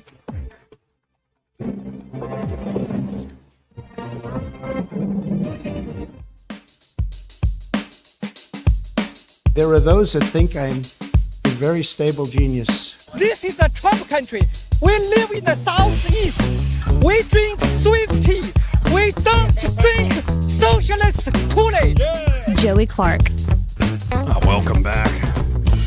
Second hour of the program here on well, it's a little chilly out there on this Monday. Yeah. Now, we don't have it as bad as the Northeast right now. Dadgum. Yeah, but we're in the South for a reason. We like warm weather. There's nothing north about us. No. No, nothing at all. And let a little bit of snowfall. That just shuts us right down. And speaking of Sweet Home Alabama, did you see what Craig Monger put up there today? No, I have not. On 1819 News. What did Craig allow? By the way, what do you think of the new intro? I like it. Still a bit festive. I know you don't want to hear that, but still kind of festive to me. I don't know what about it is festive. That might be it right there, but it's just a little... Not asking for no bells or nothing, but it reminds me of I need a warm coffee in my hand or a hot toddy, a scarf. Oof. Somebody next to me would probably be wearing a scarf. Maybe I got a boggin on, but I like it. I'm not a scarf guy. This is starting to seem like some sort of like weird fantasy something. Anyway, I'm sorry I even asked you. Thanks, man. What's a festive hit? It reminds me of guys hanging out wearing their scarves. What are you trying to say? Oh, no, I didn't. I don't That's think the I said one. it. That's the I way. don't feel like I said it that way at all. That's exactly what It you reminds said. me You of guys hanging are there, out, you're you know, hearing good music. Yeah, twirling Somebody's little wearing a scarves scarf, around. not me. Maybe Drinking the guy your next to me's got the macchiato scarf. with a little kitty A little drawn in the warm, foam. You know, warm drink. Yeah, a little right. Baileys Yeah, and coffee okay. action, Yeah, right. You know, right. I know what you're doing. I don't like it. Trying to paint a picture. We accept all types here. Anyway, Craig Monger writes up, speculation ramps up over Ivy future. Oh. Will she finish the remainder of her term? He says, a recent onslaught of social media adulation from state agencies crediting Governor Ivy for doing her job has renewed speculation that the governor may not see through the final 2 years of her term. At the beginning of the new year, Ivy was tagged in nearly a dozen posts touting her leadership for each state agency's accomplishments. With this coordinated effort, several state agencies heaped praise on the governor for what they claim to be a positive impact of her policy across the board. However, these manufactured commendations may have backfired on the state's chief executive. In the aftermath, some on social media and elsewhere revived longtime speculation that the 80-year-old Ivy may not finish her term. In particular, Scott Buttram, editor of the Trussville Tribune, said yesterday over a half dozen, he doesn't think Ivy's actually going to stick it out. And in fact, this host, I wrote up, I think, right around the 2022 election, right before it, that is a vote for Kay Ivey, a vote for Will Ainsworth. Right. Where I addressed this issue and an issue we're seeing nationally with the whole Biden situation.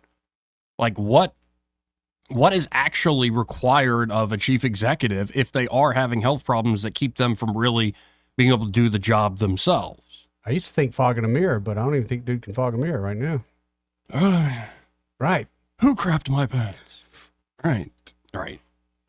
But this, coupled with unanswered questions about Ivy's health, has others around Montgomery speculating that the governor might not finish her term. Recently, Ivy was evaluated for dehydration by paramedics at a campaign event for congressional candidate Carol Lee Dobson in November. I remember that.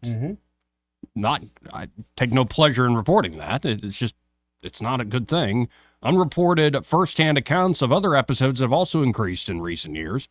In 2015, a trooper was allegedly removed from Ivy's protective detail when she was lieutenant governor after telling his superiors that she suffered stroke-like symptoms during a trip to Colorado. Likewise, in 2022, ahead of the general election, more rumors circled that Ivy was experiencing medical complications. In the scant instances where Ivy has addressed the innuendo of declining health or leaving office early, she has consistently met the question with a whisper of contempt, indicating she intends to complete her term as governor. Ivy's office declined on the record response to whether she intends to finish her current term. With the early formal stages of the 2026 gubernatorial election soon to be underway, Attorney General Steve Marshall's decision not to run is giving voters some clarity about their 2026 options. One likely candidate is, of course, Lieutenant Governor Will Ainsworth, who, if Ivy resigned, would fill the unexpired term of the state's chief executive. This is exactly what I predicted in 2022 before we voted. Then Lieutenant Governor Ivy came into office in the middle of disgraced former Governor Bentley's term after Bentley resigned in April 2017, amid impeachment hearings over ethics violations, which I always remember in that moment, Alvin Holmes getting up there at the podium in the State House saying that if y'all going to impeach Robert Bentley for moral turpitude, I'm going to call all your boyfriends, your girlfriends. I see you ducking out the back of the room. Man, I missed that guy. Me too. But her incumbency proved an advantage in the 2018 Republican gubernatorial primary as she went on to handily win both the 2018 and 2022 gubernatorial elections. If Ivy were to step down, history could repeat itself, and Ainsworth would have an apparent advantage over any competition. Statewide polling shows as much for the 2026 GOP gubernatorial primary. And we have to remember, I wish more Alabamians did sit and pay attention to this, that the primary is where all the action is in this state. General elections are for the birds, so to speak. If you really want to pick the candidate who will eventually be your governor, your lieutenant governor, your secretary of state, yada, yada, yada, vote in the primary. But turnout continues to be absolutely miserable in primaries. But your typical voter, what's in it for me? Because it used to be, it was the only chance I had. It was me doing my democratic duty and things like that. But Joey, it seems like it doesn't matter who gets elected. I still get poked right in the eye. Well, there's that. I mean, and some of this is not going to change just by voting. Some of it is that whole change of heart. Yeah. And, speaking of which, I kind of want to read this thing. I wrote this up in, what is this? March of 2022. This came out March the 15th in 2022. Okay. I'll just read it straight up. Only in Alabama could we turn blessings into curses. We all knew the rule. If you don't have anything nice to say in the heart of Dixie, just bless their heart. That's Alabama, folks, a land of niceties and euphemisms where a whole series of gosh darn it's, god dang it's, dag nabbits, and doggone it's spare us the abuse of the Lord's good name, while God's blessings are used in vain to damn men all the same. No wonder, then, that certain truths in Alabama politics will only ever seemed to reach the level of hushed whispers for years on end. We merely imply truths to politely deny certain unpleasant facts staring us in the face. Certain things just aren't supposed to be said aloud in polite company. Well, not until these certain truths rise to the level of politically useful scandals. That's when the alluring triad of sex, money, and power rears its ugly head. Such vice is incredibly useful in the political arena, especially Alabama's, though I would personally much prefer scandalous love over illicit money-making or other sordid political ambitions. The latter two tend to land a man in prison, while the former tends to end in ignominy or even a new office manager. Such temptations have been known to upend Alabama's high-profile political players, stretching back through the decades. Sorry. Again, Pelosi messed me up. JFK got me by the tongue there. That said, today we face another unpleasant fact in Alabama that does not quite fit neatly into the triad of the temptations. This unseemly truth is not a scandal. It is not about sex or money, corrupt backroom bribes or conspiratorial cover-ups, whiskey or women. No, the harsh truth staring Alabamians in the face today is the timeless tragedy of old age and inheritance. At 77 years young, Governor Kay Ivey is the oldest governor in the United States. At age 72, scandal helped promote Ivey to the governor's mansion. After Governor Robert Bentley had what was reported to be some sort of sex with a woman who wasn't his wife and made a comically flaccid year-long attempt to deny it and cover it up, Ivey ascended from the position of lieutenant governor to governor after Bentley's resignation. Ivey then used the power of the incumbency, as well as a safe conservative record, to easily win re-election in 2018. She is now seeking re-election again as incumbent governor in 2022, with many challengers in a crowded GOP primary. Despite the primary challengers, she is still the favorite to win. Ivey, and she did win. Ivey will be 78 on Election Day, and if she wins, an octogenarian midway through her term, which is where we're at now, folks. These are the basic facts. Now, here's the rude, unspeakable question. If re-elected, will Governor Ivey be physically and mentally capable of responsibly fulfilling the duties of her office for another full term? The honest answer is, I don't know. I would like to say yes. There would be even some comfort in a confirmed no. Instead, I'm left to the suspicions my own ears and eyes provide while hearing scurrilous rumors through the grapevine. I suspect I am not the only one in Alabama who's thought of this, especially Lieutenant Governor Will Ainsworth. Ainsworth is himself running for re-election unopposed and is now supporting Ivey's own bid despite the heated public disagreements over COVID policy. Can you imagine? That was like 4 years ago. Holy crap. Mm-hmm. There is a good, at least non-zero probability Will Ainsworth will inherit the governor's mansion and gubernatorial incumbency just as Kay Ivey did in 2017. Though let us hope sans sex scandal. I do not bring this up to bury Kay Ivey. I do not bring this up to bury Kay Ivey. I wish her health and all the blessings of heaven. Truly, may God bless her, mind, body, and soul, and her little dog, Missy, too. I can't help but like that dog. But this question of Ivey's health deserves serious reflection by voters of all ages, beyond the well-worn jokes about Governor Meemaw, her liquor cabinet, and tripping over Missy. The questions of how community elders are to be respected as well as how they are to respect the public as political leaders is a delicate issue that blurs the lines of trust, transparency, and who actually runs the government. How much does the public have a right to know about a leader's health? What incentives does a leader have to disguise their health problems and withhold inconvenient information about themselves? Who takes over the reins of a leader if a leader is quietly incapacitated behind closed doors? Governor Ivey's team will, of course, deny there's anything wrong with Governor Ivey. Fair enough. When the 2018 Democratic candidate for Governor Walt Maddox accused Ivey of a conspiracy to cover up her health, funny enough, Maddox was aided and abetted in his accusation by the same man who helped uncover the Bentley sex cover-up, Spencer Collier. Ivey's office responded forcefully with denials and doctor's notes while branding Maddox a quote-unquote lying liberal. I, however, am not running for office, nor am I claiming to know some inside information about the governor's health or any cover-up. Again, I don't know for certain, but I am not the only person who has these concerns. We do have eyes and ears here in Alabama, despite evidence to the contrary with our politics.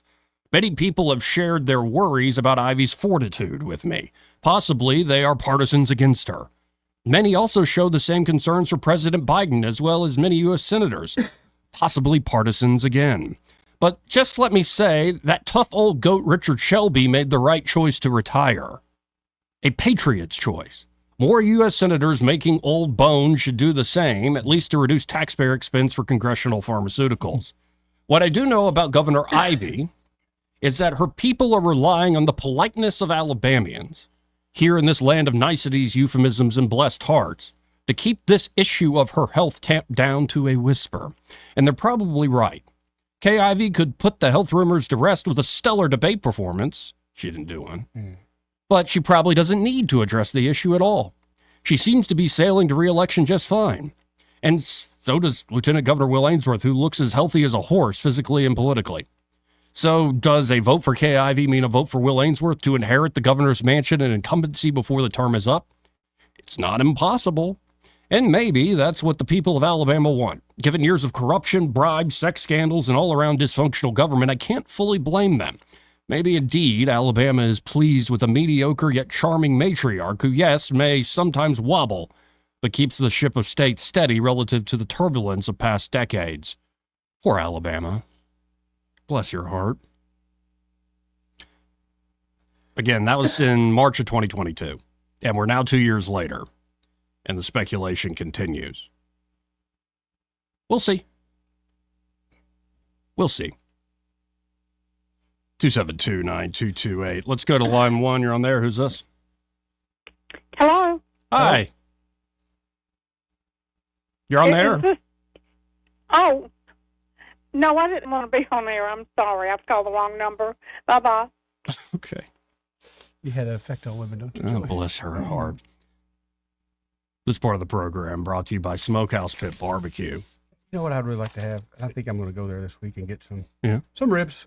Ribs? I've been craving some ribs. Oh, yeah, man. Sometimes when you got a hankering for ribs, Smokehouse Pit Barbecue's the place to go. And let me tell you what a redneck I am. Because it's cold as it is, I'll probably get some camp stew. Yeah. I'll dip my ribs in the camp You're stew. going to dip the rib in the camp stew.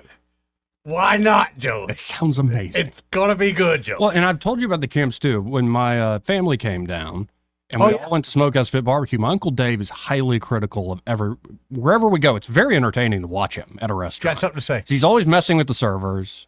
Like he's always making jokes and testing them and stuff. And he's always very vocal about if he doesn't like a thing. Oh, is that right? Yeah. And so I asked him, he seemed happy because he wasn't saying anything. He got the camp stew. And then I asked him, oh, this is great. And so, okay, if my Uncle Dave likes it, you know the camp stew's great. But, of course, all their barbecue is fantastic. They have 5 brick pits running there, hand-pulled meats. It's the best barbecue in the river region, whether you're looking for a pulled pork sandwich or ribs like Eddie or camp stew, or maybe you're looking for a great, warm, down-home breakfast. Oh, that's a good idea. It's a true Southern breakfast. And those cheese grits in particular are one of the best things I've eaten all last year. I need to eat them again this year. They'll probably still win again in 2025. So check out Smokehouse Pit Barbecue today. You can always go to the Book of Faces, look at what they got going on Facebook to see, say, what musical acts or entertainment they have, say, on Friday nights. Or, of course, you can always just stop by there. Smokehouse Pit Barbecue right there on Main Street in Millbrook. And be sure to tell them that Joey and Eddie, those fellas on the radio, sent you. Again, 272-9228. But if you call that number, we might put you on the air. Maybe. It's 334-272-9228. But it wasn't just something from 1819 about Kay Ivey from Craig Munger. Again, sorry, the Pelosi clip. Craig Munger. Jeff Poor, the editor-in-chief there at 1819 News, he's on the show on Wednesday. Yes. He wrote an op-ed.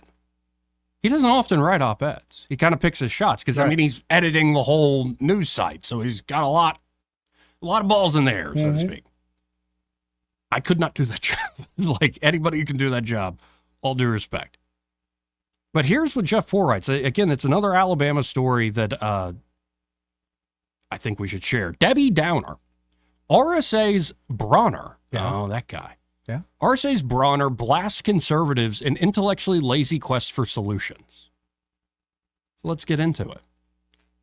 Jeff Poor writes, it is not unusual for Alabama's highest paid bureaucrat, David Bronner, to use the retirement system of Alabama's monthly newsletter, The Advisor, as a personal mouthpiece to spout off about his views on matters unrelated to RSA, and his January screed was no exception. I see. Bronner, whose monthly column is featured prominently below the advisor nameplate in nearly every edition of the newsletter, dedicated this month's 300-plus words to attacking quote-unquote conservative organizations that opposed last session's so-called comprehensive gambling bill, one that would have picked winners and losers in the realm of casino gaming and created a behemoth state bureaucracy to regulate gambling that was championed as a bill that would give the people the right to vote on a lottery. Quoting Bronner, a handful of conservative organizations like Alpha, Alabama Policy Institute, 1819 News, and Eagle Forum make a habit of being argumentative about everything. That is perfectly fine, but for Alabama to improve, it needs these very smart conservatives to push forward some reasonable solutions to our problems, Bronner wrote. Alabama has old problems such as overcrowded prisons, underfunded state troopers, and mental health systems and underperforming schools. Now we have new problems like failing hospitals and overcrowded interstates. We need to continue funding workforce development efforts while funding increases are needed for retirement and health care benefits. According to Governor Kay Ivey's Gambling Task Force 2020 report, writes Jeff Poor, revenue estimates range between $510 and $710 million. The task force acknowledged costs associated with legalizing gambling, including government-sponsored treatment, prevention and education service costs, societal, family, economic, and judicial costs, and displaced tax revenue costs. However, it did not offer a precise dollar amount. Assuming the revenue generated is on the upper side of that projection, $710 million minus the cost of instituting legalized gambling in Alabama would barely put a dent in the price of Alabama's grossly underestimated $2 billion prison problem and satisfy an insatiable education constituency and bureaucracy. Regardless of how the revenue is generated, government handouts to failing hospitals would, at best, create underutilized zombie hospitals in rural areas with declining populations, thus no customer base, and at worst, an environment ripe for waste and fraud. As for our overcrowded interstates, maybe we can start by rethinking the West Alabama corridor that exceeded an $800 million price tag and will now assume a federal unmatched $1.2 billion to $1.5 billion burden on the state's general fund budget. If Bronner were sincere, writes Jeff Poor, about solving the state's old and new problems, he would look beyond harping on a solution that applies the state of Alabama seal to legalizing and legitimizing a vice that contradicts millions of Alabamians' religious, moral, and ethical beliefs. It is not up to citizens or conservative organizations like Alpha, Alabama Policy Institute, 1819 News, and Eagle Forum to provide solutions to the state's problems. When the duly elected legislature rejects a harebrained proposal like last year's gambling legislation, it's not up to very smart conservatives to provide solutions for problems, some of which are government created. It is up to elected government officials and very smart liberal bureaucrats like Bronner to offer viable alternatives. I just wanted to share the whole Jeff Poor take because I think that is fantastic. Interesting. Now, and it is interesting how we always frame, we got a lot of problems and we got to spend more money. Especially like Bronner even himself says, we have underperforming education. So the answer is to spend more money? Yeah. Take Why? good money and throw it at bad ideas, Joe. Well, I'm just so tired of this with government at every level. It's like we screwed up and we continue to screw up. In fact, we've screwed up for generations. But we don't hold them accountable. But we need more money. They're going to continue to do it until someone holds them accountable. Until somebody says, until you get a passing grade on the last BS you sent, you get no more. What's wrong with that? Just nuts. Just absolutely nuts. And that brings me to, say, class or sermon or whatever is in today. Mm-hmm. Because I think I'm sure my op-ed that comes out tomorrow. All right. Go sign up at 1819news.com. That's 1819news.com. And you can get the newsletter, free newsletter. You could become a member and get extra perks and benefits. I highly suggest that. But you can't get the free newsletter. It'll show up in your email inbox at 5:30 in the morning. But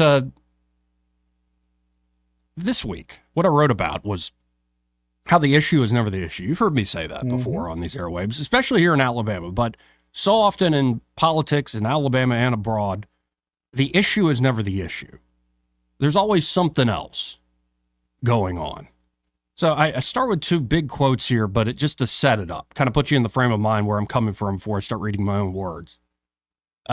One is, dare I quote the Gospels, but from the Gospel of Matthew. It's from the Sermon on the Mount. Mhm. And it's the point where Jesus talks about stop taking oaths.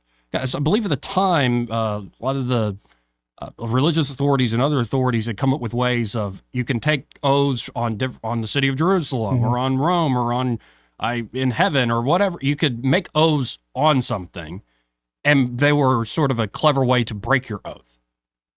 So it was like this whole complex, convoluted system of taking oaths in order to get away with breaking them. So here's what Jesus himself says in Matthew 5:33 through 37. Again, you have heard that it was said to those of old, you shall not swear falsely, but shall perform your oaths to the Lord. But I say to you, do not swear at all, neither by heaven, for it is God's throne, nor by the earth, for it is his footstool, nor by Jerusalem, for it is the city of the great king. Nor shall you swear by your head, because you cannot make one hair white or black. But let your yes be yes, and your no, no. For whatever is more than these is from the evil one. Speaking of the evil one, the next quote here, again, just setting up, framing before I give my own words, is from Niccolo Machiavelli, from The Prince. Quote, a wise lord cannot, nor ought he to, keep faith when such observance may be turned against him. When I read this, by the way, think of Chuck Schumer, think of Nancy Pelosi, think of all the rhinos or whatever you want to call them, think of all the folks on Goat Hill. Like, think of all the promises made and But again, a wise lord cannot, nor ought he to, keep faith when such observance may be turned against him, and when the reasons that caused him to pledge it exist no longer. If men were entirely good, this precept would not hold. But because they are bad, and will not keep faith with you, you too are not bound to observe it with them. But it is necessary to know well how to disguise this characteristic, and to be a great pretender and dissembler, writes Machiavelli. And men are so simple and so subject to present necessities that he who seeks to deceive will always find someone who will allow himself to be deceived. That's just all preamble. Sorry for the running jump, but here we go. Let's take the leap. I can still hear it in his voice. Dan Morris, my former colleague and mentor, would say the phrase often while discussing Alabama politics on his radio show. Let our yeses be yeses, and our noes be noes. I'm not sure if Dan was alluding to the Gospel of Matthew or the Epistle of James. Maybe both. But I will always remember him repeating this biblical exhortation for integrity in one's speech, and often in the midst of his repeated frustrations with the low-grade or, as Dan would call them, elected to the Alabama legislature. Having watched politics for several seasons since my work with Dan ended, I now share his frustrations more than ever before. Politicians, especially in Alabama, could always be smarter, better, faster, stronger. But I suspect even political leaders made of the highest grade of war would only ever be as truthful as political necessity allowed. Something about the political game betrays all who play it, whereby a political player's most sincere yes is never quite a yes, nor his most hardened no ever quite a no. A politician's oaths are always subject to change. In politics, the issue is never the issue. Beyond the yeses and nos of individual politicians, the issues of the day almost always bend the knee to political necessity born of a practical contest of wicked wills. For example, take the issue of gambling in Alabama, Eddie. Right. If the issue was the issue, one could easily imagine Alabama's elected representatives logically and faithfully hashing out an optimal legal scheme to bring gambling in the state without fear or favor to any particular interest. If the issue was the issue, one could also imagine their good faith debates publicly displayed for the people to be informed as possible on the issue. But the issue isn't the issue. It never is. Rather, the political game around gambling in this state is basically a question of whose particular interest is feared or favored the most. It's not what you know, but who you know, who you owe, and which arms you can twist to bend narrow into common interest. If you think the yeses and nos of most political votes in Alabama or anywhere else are about the apparent issues at hand, you have been deceived, and may even have welcomed the deception despite your frustrations. Politics is not a debate society. neither a contest of logic nor the application of sound religious and philosophical principles.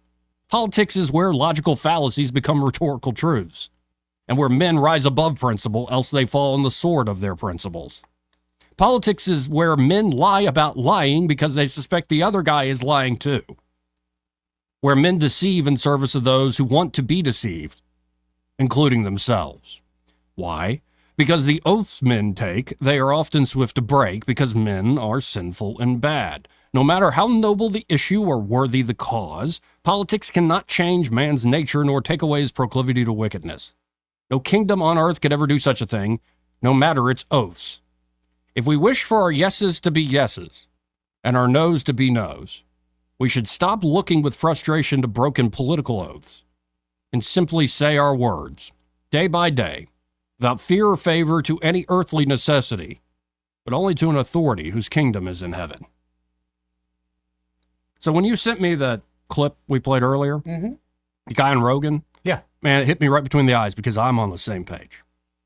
The more I think about this, there's a lot of practical work to be done. Of course, there are problems in the state that have technical solutions. There's different ways to go about that. Yeah. But unless we start getting the fundamentals right in a big way, good luck with that. Right.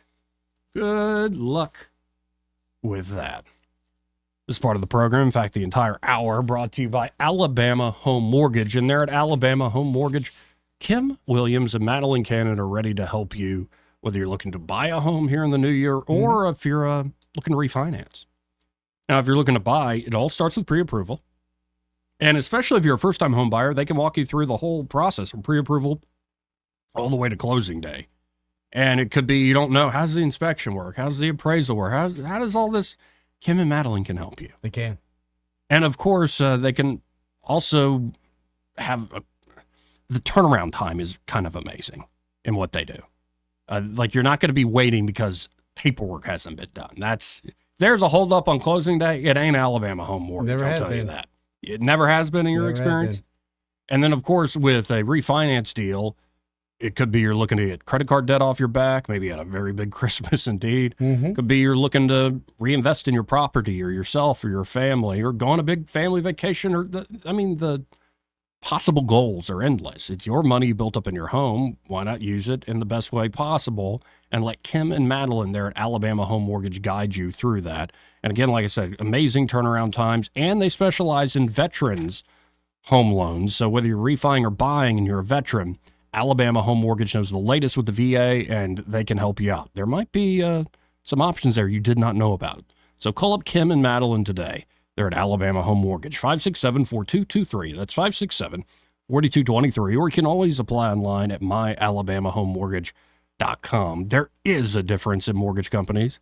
Let Kim and Madeline prove that to you today. NMLS number 1586368, an equal housing lender. He may not know whether he's coming or going, but whether you're going to work or coming home, Greg Budell is there. Mornings, 6 till 9, and afternoons, 3 till 6. Only on News Talk 93.1 FM, WACV. Is your business feeling the heat of cyber attacks? Tired of worrying about ransomware, data breaches, downtime, and employee mistakes?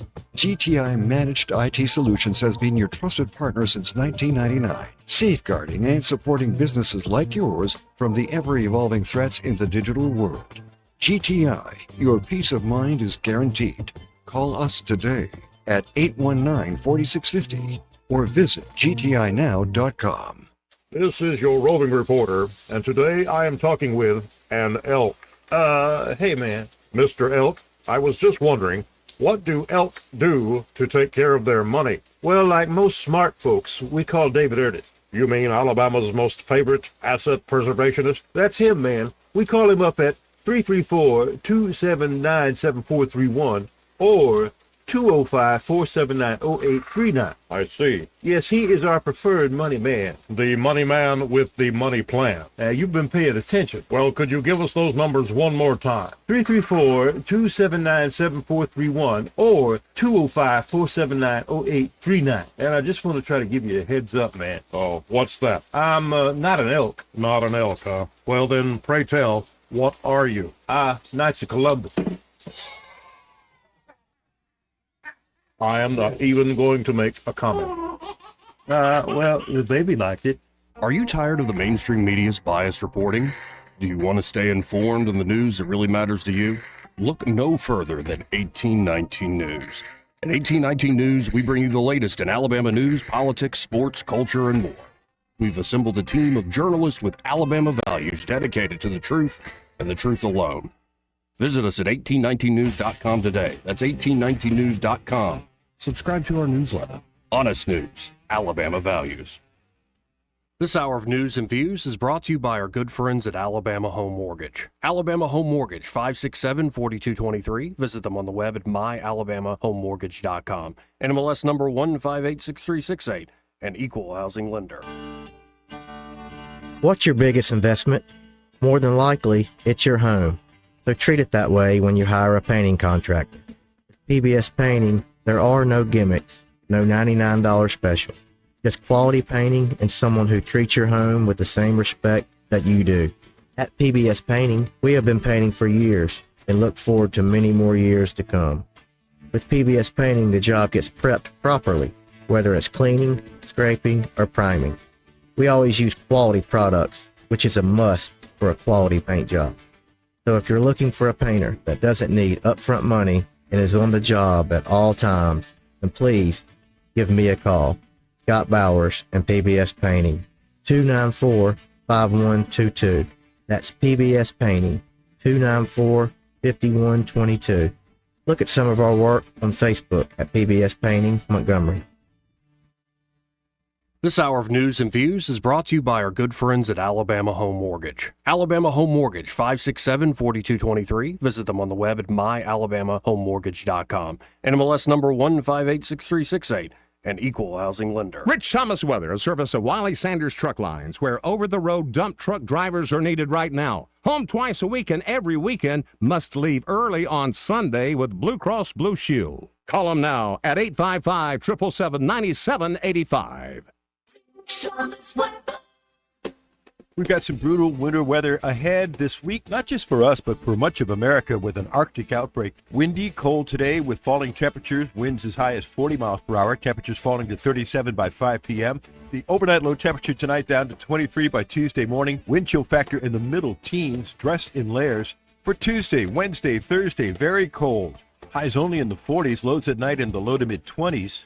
Wind chill will be a factor. An extended string of cold days and frigid nights. From the Blue Water Weather Center, this is Rich Thomas. On FM, on your smartphone, and online, the River Region's most trusted voice. News Talk 93.1 FM WACV.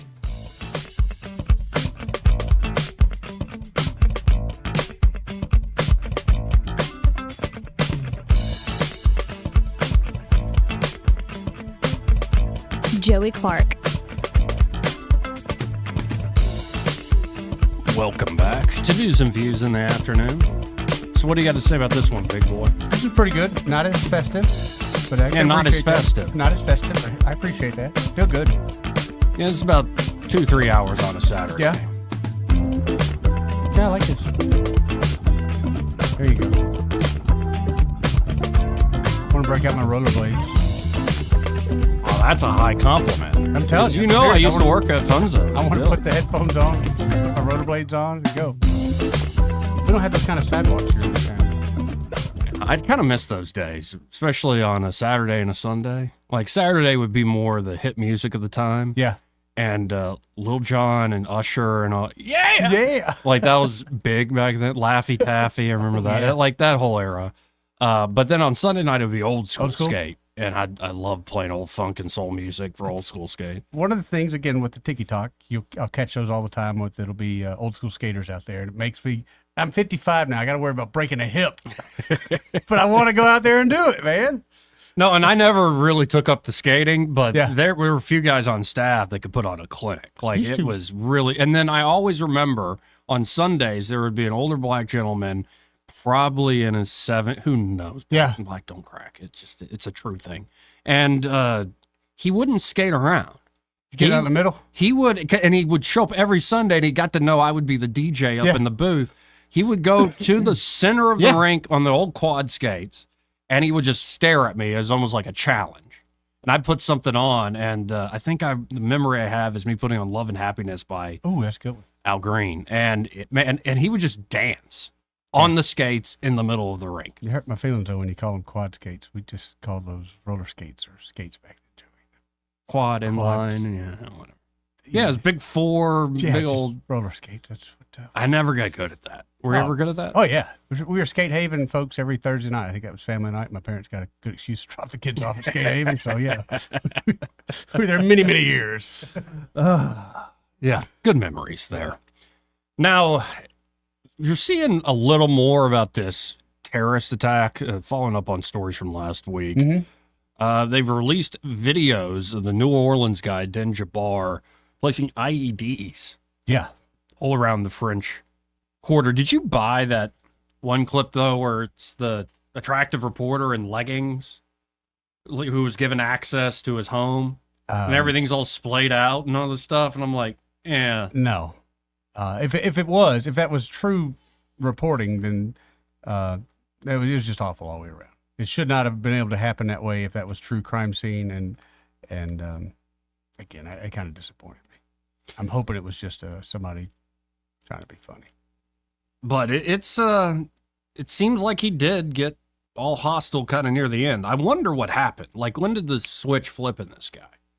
You know, you listen to all the things he's going through in his personal life, and it sounds like he got to a low where he's like, you know what, I got nothing else. I got nothing to live for.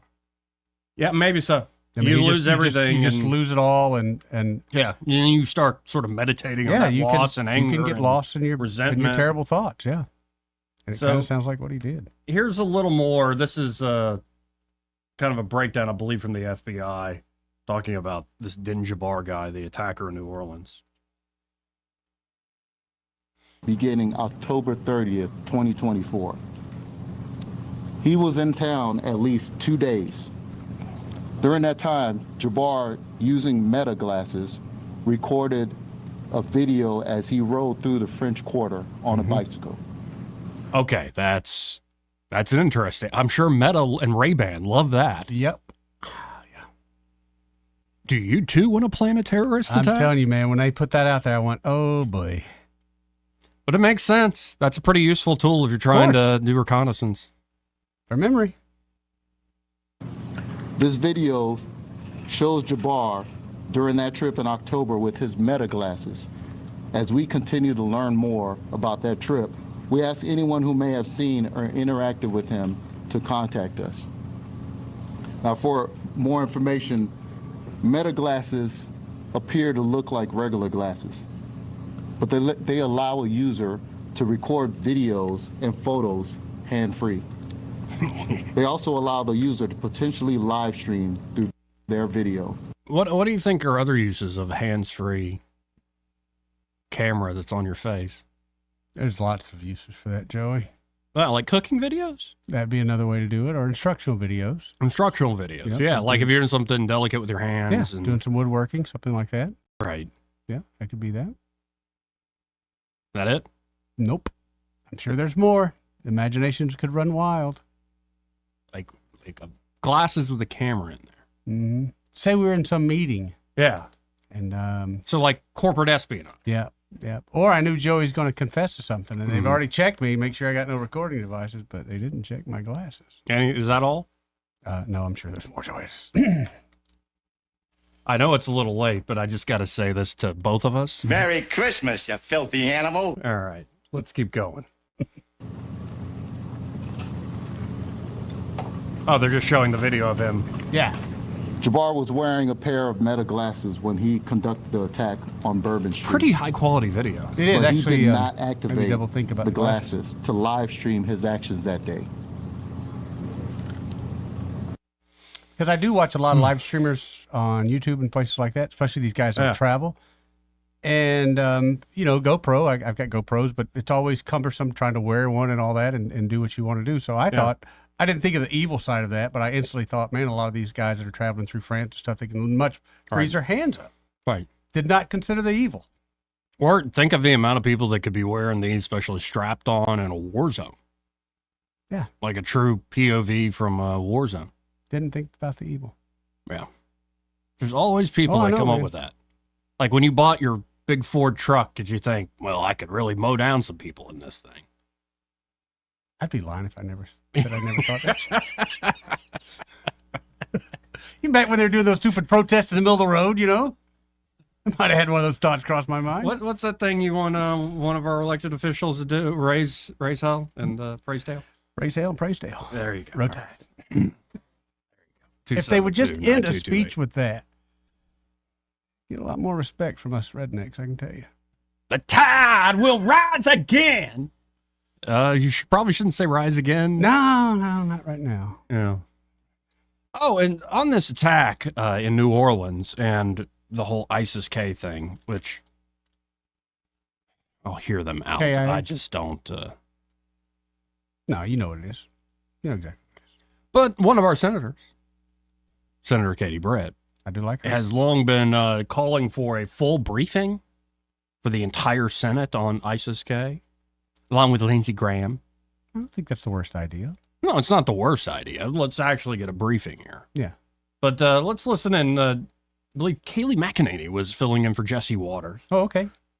And they talked about this whole issue. And I think, in particular, Senator Britt rips Hakeem Jeffries a new one in this. But let's tune in together. All right. Early. Alabama Senator Katie Britt joins me now. Senator Britt, welcome. I want to begin with a soundbite from the other chamber of Congress, and that's the House of Representatives. This is Hakeem Jeffries. Hakeem. He had the audacity to use the word extremism today, 3 days after a terrorist attack, but he used it in a very interesting way. Listen to this.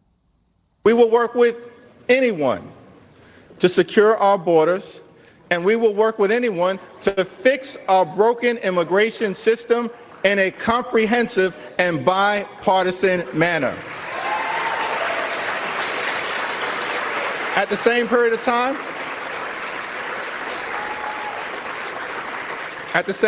time, we will push back against far-right extremism whenever necessary. Far-right extremism is the problem. I mean, look at these headlines, all from the last year, Senator Britt. You see here, it's not just what happened in New Orleans. It's Afghan national and U.S. on special immigrant visa accused of plotting an ISIS-inspired Election Day attack. CNN, ISIS isn't done with us. Arrested Tajiks highlight U.S. fears of terror attack on U.S. And then there's an ABC one that follows. It seems we have a problem, and it is not right-wing extremism. Okay, I want to pause it before Senator Britt speaks, because when I see stuff, especially on Fox News like this, I'm like, okay, how many more of my liberties are you going to take in the name of fighting this stuff? Yeah, but when I see Jeffrey saying that they'll work with anybody as they're selling literally borders, it makes me lose it for all politicians, not just one side or the other, but all of them. It reminds me that they're all. I went on that rant the other day because of China, because of Russia, because of ISIS-K, and all this, and because of Iran, and quit being so reactive. We can't have peace, and your liberties are dangerous. Right. For the war effort or something. I thought that's the whole point of fighting, is to protect our liberties. Anyway, let's hear Senator Britt address the Hakeem Jeffries accusation of far-right extremism. Kayleigh, I'm so glad you bring this up. First off, you mentioned Senator Lindsey Graham. Senator Lindsey Graham and I have been asking for briefings on ISIS-K. We have sent letters. We have made requests. The Biden administration needs to let us know what's going on. After their disastrous withdrawal from Afghanistan that the media did not shed proper light on, we have seen a rise in extremism and radical Islamic extremism. When you're looking at what Hakeem Jeffries said today, that couldn't be further from the truth. First off, they've had 4 years to actually work to secure our border, and they've done the exact opposite. If you look at the number of terrorists that have come across our border under the Biden administration, known terrorists that were caught at the border, it was 382 people in 3 fiscal years alone. If you look back under President Trump, Kayleigh, as you know well, from FY17 to FY20, same amount of time, President Trump only had 11 known terrorists come to our border at that time. That's because he understood peace through strength. He sent a message to the world that we were going to have secure borders. And Joe Biden, this administration, Hakeem Jeffries and others have done the exact opposite. And the result of that is we are seeing these things happen and occur all across our nation, from young women being murdered and raped to the tragedy that we saw occur in New Orleans. The American people deserve better. And the great news, Kaylee, is that January 20th will be here in about a few 18, 17 days, and we're going to get to work. We're going to actually confirm President Trump's nominees, and those nominees are going to get back to doing their job, putting safety and security of the American people first, whether it is Kash Patel at the FBI or whether it is at DOJ. No matter what it is, under President Trump, we're going to put Americans first, and we're going to get back to doing the business of the American people. And instead of dealing with weaponization and wokeness, we'll be dealing with safety and security of our citizens. Well, hard to argue with that. All true about the Biden administration. Yeah. And I just don't think the government needs new powers to fight any of this stuff. It's like, just no. Use what you got. Use what you got. In fact, give us back some of our liberties. Use what you got. And honestly, if that doesn't get it done, when you get to that point where there's a struggle, point that struggle out to me. But don't just redo the whole thing. I'm not down with that. 272-9228. We'll be right back. Want to carry News Talk in your pocket? Download the News Talk 93.1 app from the App Store. Available on iPhone and Android. Never miss a moment. Download now. Now you can add the power of digital advertising to the #1 reach of radio. Let Blue Water's 20 years of local advertising and marketing success show you how. Grow your business with a complete suite of digital solutions, combined with the reach of the most listened to radio group in the river region. Call us or go to BlueWaterBroadcasting.com to find out how we can increase your return on investment. Blue Water Broadcasting, local folks helping local business. For more information, send an email to digital@BlueWaterBroadcasting.com. Want to play a game with me and Dad? Mommy's not feeling good. You need to vaporize that cold. Vaporize? Yeah, with Dayquil VapoCool. It's Dayquil plus a rush of Vicks vapors. Whoa. Come on, honey. Let's let Mommy rest. You guys are amazing. And so is Dayquil VapoCool. Dayquil VapoCool, the vaporizing daytime coughing, aching, fever, power through your day medicine. And to vaporize sore throat pain, try Vicks VapoCool drops. Use as directed. Keep out of reach of children. This hour of news and views is brought to you by our good friends at Alabama Home Mortgage. Alabama Home Mortgage, 567-4223. Visit them on the web at myalabamahomemortgage.com. NMLS number 1586368, an equal housing lender. When news happens, you'll hear about it first. The River Region's most trusted voice. News Talk 93.1 FM WACV. Joey Clark. Welcome back. Let's go right to the phones and talk to Michael Cohen from Cohen's Electronics and Appliances. Hey, Michael, how you doing today? I'm doing wonderful. How are y'all? Oh, we're doing great. Feels good to be back into the normal swing of things. So what's the score there today at Cohen's? It's 35-3. Oh. I tell you, Michael Jacks came in early this morning and has been humping it.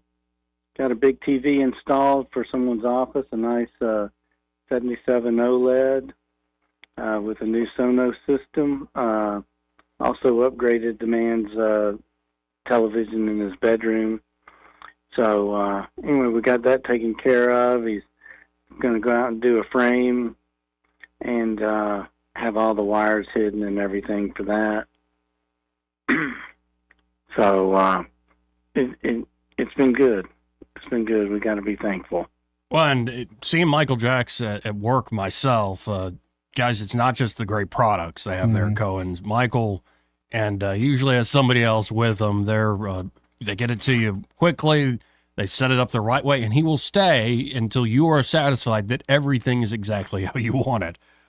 Because I guess, as you said the other day, that's self-preservation on his part, right? He doesn't have to come back. Well, yeah, because it takes him the same amount of time to do it wrong as it does to do it right. That's right. And if he does it right, and if he gets it to where you can understand it and you can operate it, and you know how to push this button and then this button to make whatever you need to happen, then he wins, because he doesn't mind coming back, but he would like to come back because something's broken instead of you forgot which button to press. So he tries to do a much better job at teaching, and he lays it out to start with in a very simplistic way. I had a customer ask me the other day if they could just set it up, because all they're doing is plugging in an HDMI cable. And I'm like, well, you can, and that'll be simple, but when he goes in, he turns off the ones that you're not using. So that's one less thing you can get lost in. And then he also knows all the other settings, you know, the light sensor and this setting and that setting that he can turn on or off, and which way is going to work better for that customer. So well, trying to make everything easy on the front end makes it better for him on the back end. Right. So, folks, if you're looking for really great electronics or appliances and the service that actually backs up those great products, that's Cohen's Electronics and Appliances. You can always, shop from home at thinkcohens.com. Or if you already know what you want, just call them up at 277-8890. But I really encourage you to stop by the Boulevard, 2515 Eastern Boulevard here in Montgomery. And be sure to find Michael and be like, hey, I heard you on that radio show with Joey and Eddie. Fantastic. Y'all come see us. Let us help you make the right choice for whatever your needs are, whether they're appliances or electronics. And we just want to try to take care of you and do it the right way. Well, I appreciate it as always, Michael. We'll talk again soon. Thank y'all. Take care. See you, bud. Again, that's Michael Cohen with Cohen's Electronics and Appliances. I personally am a very happy customer. I know you will be too. It's sort of like a family tradition at this point. Using Cohen's. You should too. We'll be right back. Final hour coming up. Broadcasting from the Riverside Chevrolet Master Control Center, this is WACV Cusana, News Talk 93.1 FM. When it's Chevy, it's Riverside. This is an SRNU special report. I'm John Scott. Vice President Kamala Harris on the House floor presiding over the outcome of the 2024 presidential election. The votes for President of the United States are as follows. Donald J. Trump of the state of Florida has received 312 votes. Kamala D. Harris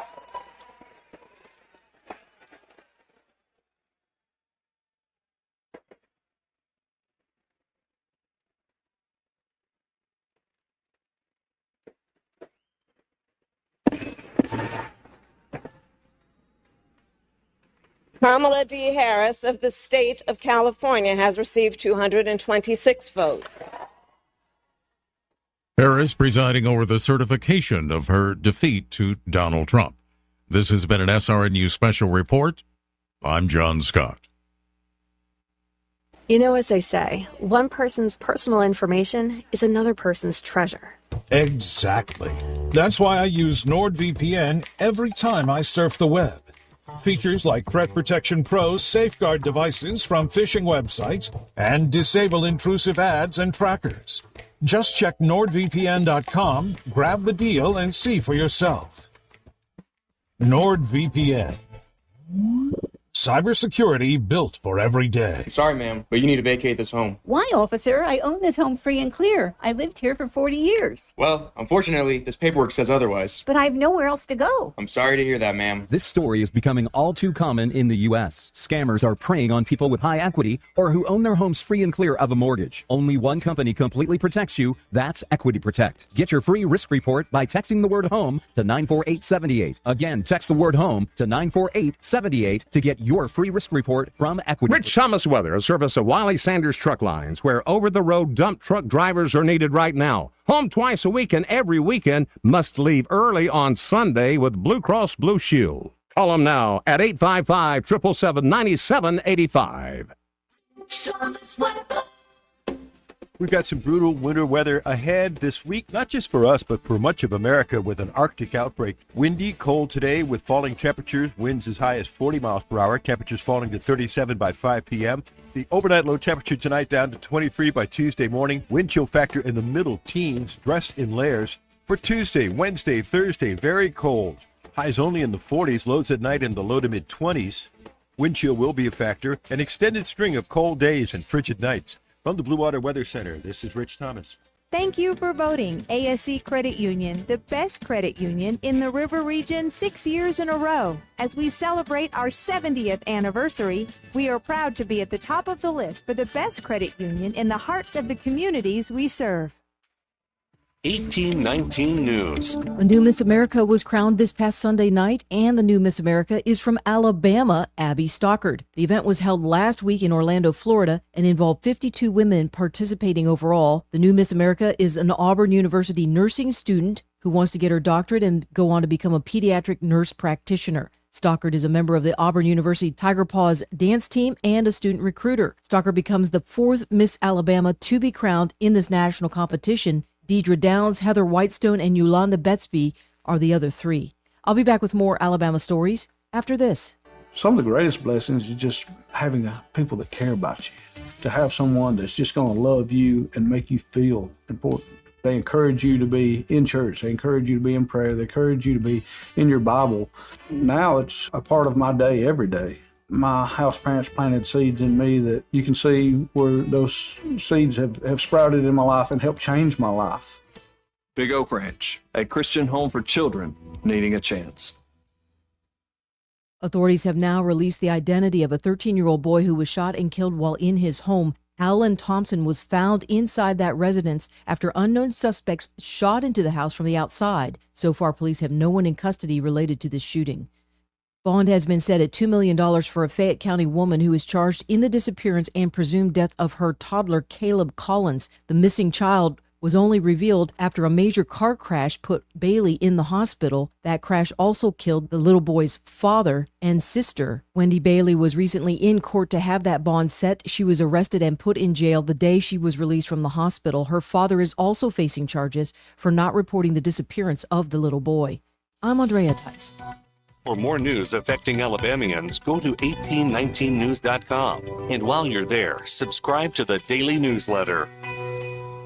This hour of News and Views is brought to you by our good friends at Cole Plumbing, 279-8919. Cole Plumbing is number one in the number two business. You don't have to dig a hole. They have proprietary pipelining technology. Ask them about their tankless water heaters. Remember, when you have trouble with your bowl, call on Cole. Adams Drugs has been committed to the healthcare of the people of the River Region for over 62 years. We value the trust each customer has in our pharmacists, techs, and entire staff. If you have not experienced the difference of Adams Drugs and are not satisfied with the customer service that you get in the big box stores, we invite you to visit any of our locations and see how committed we are to your satisfaction. Adams Drugs offers a variety of services that you will not find in all pharmacies in the River Region. Personalized compounding, area-wide delivery, wellness screenings, immunizations, medication consultations, and specialized packaging, just to name a few. Visit us at our website, adamsdrugs.net, and find the location nearest you. Adams Drugs has 12 convenient locations to serve you. Your satisfaction is our number one goal. Adams Drugs is your local Health Mart pharmacy. Health Mart, taking the time to listen and care. The views and opinions of the following program are solely those of the host and other contributors. These do not necessarily represent those of Liberty Acquisitions 825, Blue Water Broadcasting, its management, staff, or any advertisers.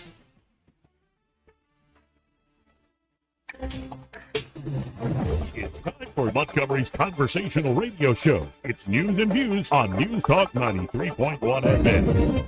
To join the conversation, call 272-9228.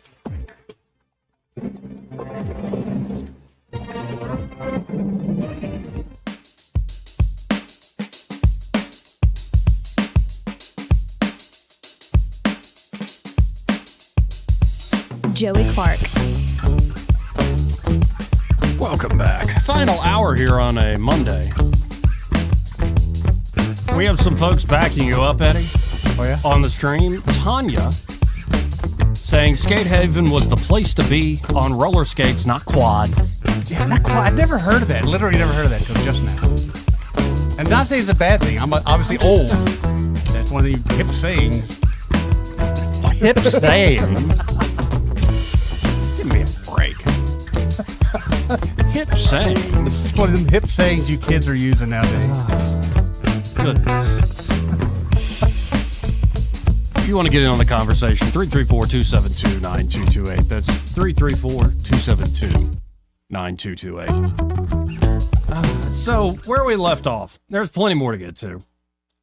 In particular, I want to get into this grooming gang scandal because we have not touched on it. This is going on in the United Kingdom, in Britain. And so I'm looking at it, and I've been, seeing tweets and Elon tweeting about it and all this stuff, but I haven't really done a deep dive. So being lazy, I asked Grok. Oh, yeah? I just went to Grok and said, explain the grooming gang scandal to me. And here's the answer. The grooming gang scandal in the UK refers to a series of high-profile child sexual exploitation cases involving organized groups, predominantly consisting of men of South Asian or British Pakistani heritage, that have been active primarily in northern England towns like Rotherham, Rochdale, Telford, and others. But the grooming gangs, these groups, are the targeted vulnerable children, often from care homes or troubled backgrounds for sexual exploitation. The term grooming refers to the process where these offenders build a relationship with the child to gain their trust for the purpose of sexual abuse. By the way, this all got really kicked off in the last week because a lot of the depositions in court came out. Mm-hmm. And I would say that we can be dirty dogs, Eddie. Like, we're not going to blush too often. Right. I had trouble reading it. I bet you did. It's certainly stuff I can't repeat and will not repeat on these airwaves. But if you can, imagine the most heinous thing, violent sexual torture, essentially. Yep. And they did it to young children. And just let it happen. So many of them were just complacent. And you go, well, how many could it be? Well, in Rotherham alone, one of the most infamous cases were between 1997 and 2013. It's estimated that approximately 1,400 children were sexually exploited. Wow. A report described this as the biggest child protection scandal in UK history. The local authorities were criticized for not acting on warnings or failing to record the ethnicity of suspects, which was significant in 67% of the cases. And of course, when you look at the issues and criticisms, as Grok puts it, there have been significant debate about how cultural sensitivity might have led to authorities turning a blind eye or being overly cautious in addressing these crimes due to the fears of being accused of racism. Right. This has been criticized as a form of multiculturalism that failed victims by prioritizing community relations over protecting children. Multiple reports have pointed out failures by local councils, police, and other public bodies in investigating and prosecuting these cases promptly. For instance, in Oldham, the leader of one gang, Shabir Ahmed, was employed as a welfare rights officer despite his criminal activities. Holy crap. Right. And of course, Elon has been pushing this like crazy. He's been pushing it apparently for a while, but I haven't personally heard of anything about it until maybe the last couple of weeks. And in particular, Elon was calling out Keir Starmer. He's the current Prime Minister of the UK. Yep. He has been significantly involved in the discourse surrounding the grooming gang scandal due to his previous role as Director of Public Prosecutions, DPP, from 2008 to 2013. They're going after their own law-abiding citizens. And this has been a problem over there for a while now.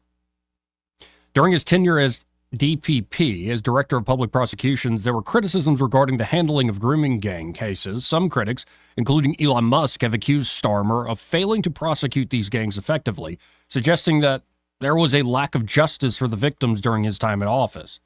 It is, Grok says, important to note that Starmer has defended his actions by stating he changed CPS, Crown Prosecution Service policy in these cases to address concerns that warped ideas about community relations might have been holding back prosecutions.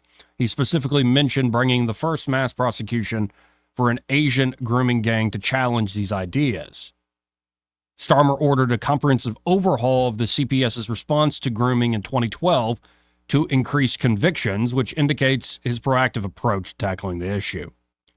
But the scrutiny is not going away by any means. And so today, the Prime Minister of the UK, Keir Starmer, decided to take on the whole criticism. Oh. And here's one clip making the rounds that is just, I think, Well, it's not doing him any favors. Then we'll get to a reporter who really doesn't let him get off the hook. Let's listen in. And when politicians, and I mean politicians, who sat in government for many years, are casual about honesty, decency, truth, and the rule of law, calling for inquiries because they want to jump on a bandwagon of the far right, then that affects politics. So all the concern over this after the court stuff came out is just a far right bandwagon. Yeah. Uh-huh. So here's a reporter named Christopher Hope. Same press conference where Starmer said, it's a far right bandwagon. There's no truth to it at all. Let's listen in to this exchange. So I've got Chris Hope. Chris Hope, GB News. I'm afraid I must ask also about the grooming gang scandal. What did he say? Grooming gang scandal. Critics would say it's not a far-right bandwagon issue, Prime Minister. The ICSA report looked at just 6 towns where grooming gangs were operating. Rochdale got one mention in 400 pages. We have found at GB News court report showing gangs operating in 50 towns across the country. Are you certain as Prime Minister it's not going on today? Why didn't you order a national public inquiry to join the dots between 50 towns, not 6, barely mentioned in the J report? Are you afraid it might expose failings as your role as a DPP? And that's why Elon Musk says, were you complicit in the rape of Britain? You have not. To go after the far right on this does not go to the heart of the problem. No, look, Chris, on my record, I think you were actually covering crime when I was DPP. You were quizzing me at the time for The Telegraph as the crime correspondent, I think for the entire 5 years, if I'm right. And quite rightly, too. I'm not complaining in the slightest. But you looked at my record for 5 years with me as I was doing the job, facing your questions. You've got access to all of the material. So, in a sense, you can look at it. I've set out what I did. I actually changed the system because I could see some of the things that were going wrong. I wasn't prepared. Unlike some Tory politicians, I'm not tweeting about it or talking about it. I got on with changing it. In relation to the serious point you do make, because this is the victims here suffered terrible abuse, unthinkable, unspeakable, genuinely sickening abuse, and then they weren't listened to. That has to be taken seriously. We have to do everything we possibly can to make sure that never happens again. That's why I made the changes I did within criminal justice. Among the reasons I came into politics was because I felt that it couldn't all be done within the criminal justice sphere alone. It had to be done more broadly.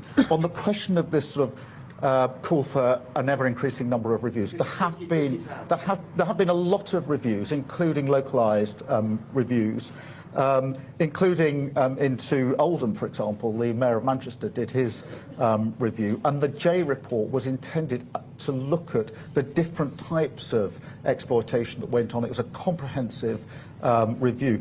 What Professor J said was really important there, and because I completely agree, which is this doesn't need more consultation. It doesn't need more research. It just needs action. There have been many, many reviews, this constant asking for a further review. No stone should be left unturned. But frankly, it's time for action. Get on with it. Why didn't the last government implement the J requirements? Got to answer that question. For 10 years we've had reviews and reports. Did they act? No. They're now tweeting and talking about what they think should have been done. I've got some pretty basic questions to answer in relation to that. Robert? Kind of reminds me of what happens here, like what happened in Colorado when the news got out that there were gangs that had taken over housing complexes, and the governor and leadership of that state said it's not happening, but then, then we found it did happen, and they knew about it. Right. Again, it's these leaders, and there'll be no accountability. I mean, this is his moment of accountability right here. This is all he's got to face. Well, let's go back in time to 2018. What is that? Nearly almost 7 years ago. I don't know when in 2018 this was. It's been so long. This is a Lord called Lord Pearson. He raised a question in the House of Lords about the grooming gangs.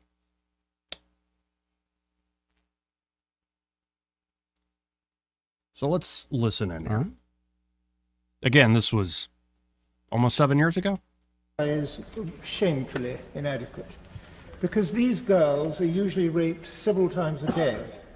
And so if we accept the views of our lead police officer for child protection, of Rotherham's MP, and of the recent Jay and Quilliam reports, we seem to be looking at millions of rapes of white and Sikh girls by Muslim men, only 222 of whom have been convicted since 2005.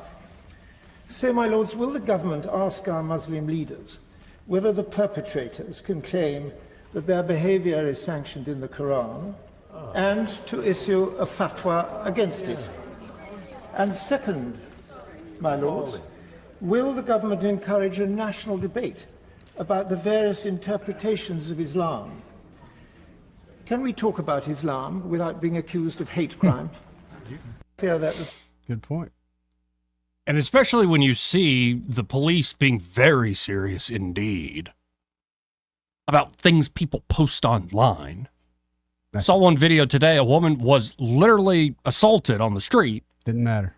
And because she called the person a filthy migrant, the police started giving her a talking to. Ma'am, well, they will do a report, but not, you can't use language like that, ma'am. That's disturbing the peace. Well, let's go back in time again. So that you just heard in the House of Lords was 2018. You heard the groans. Let's go all the way back to 2009. 2009. Which, long time ago indeed. Dude, that's not yesterday. No. 15, 16 years ago.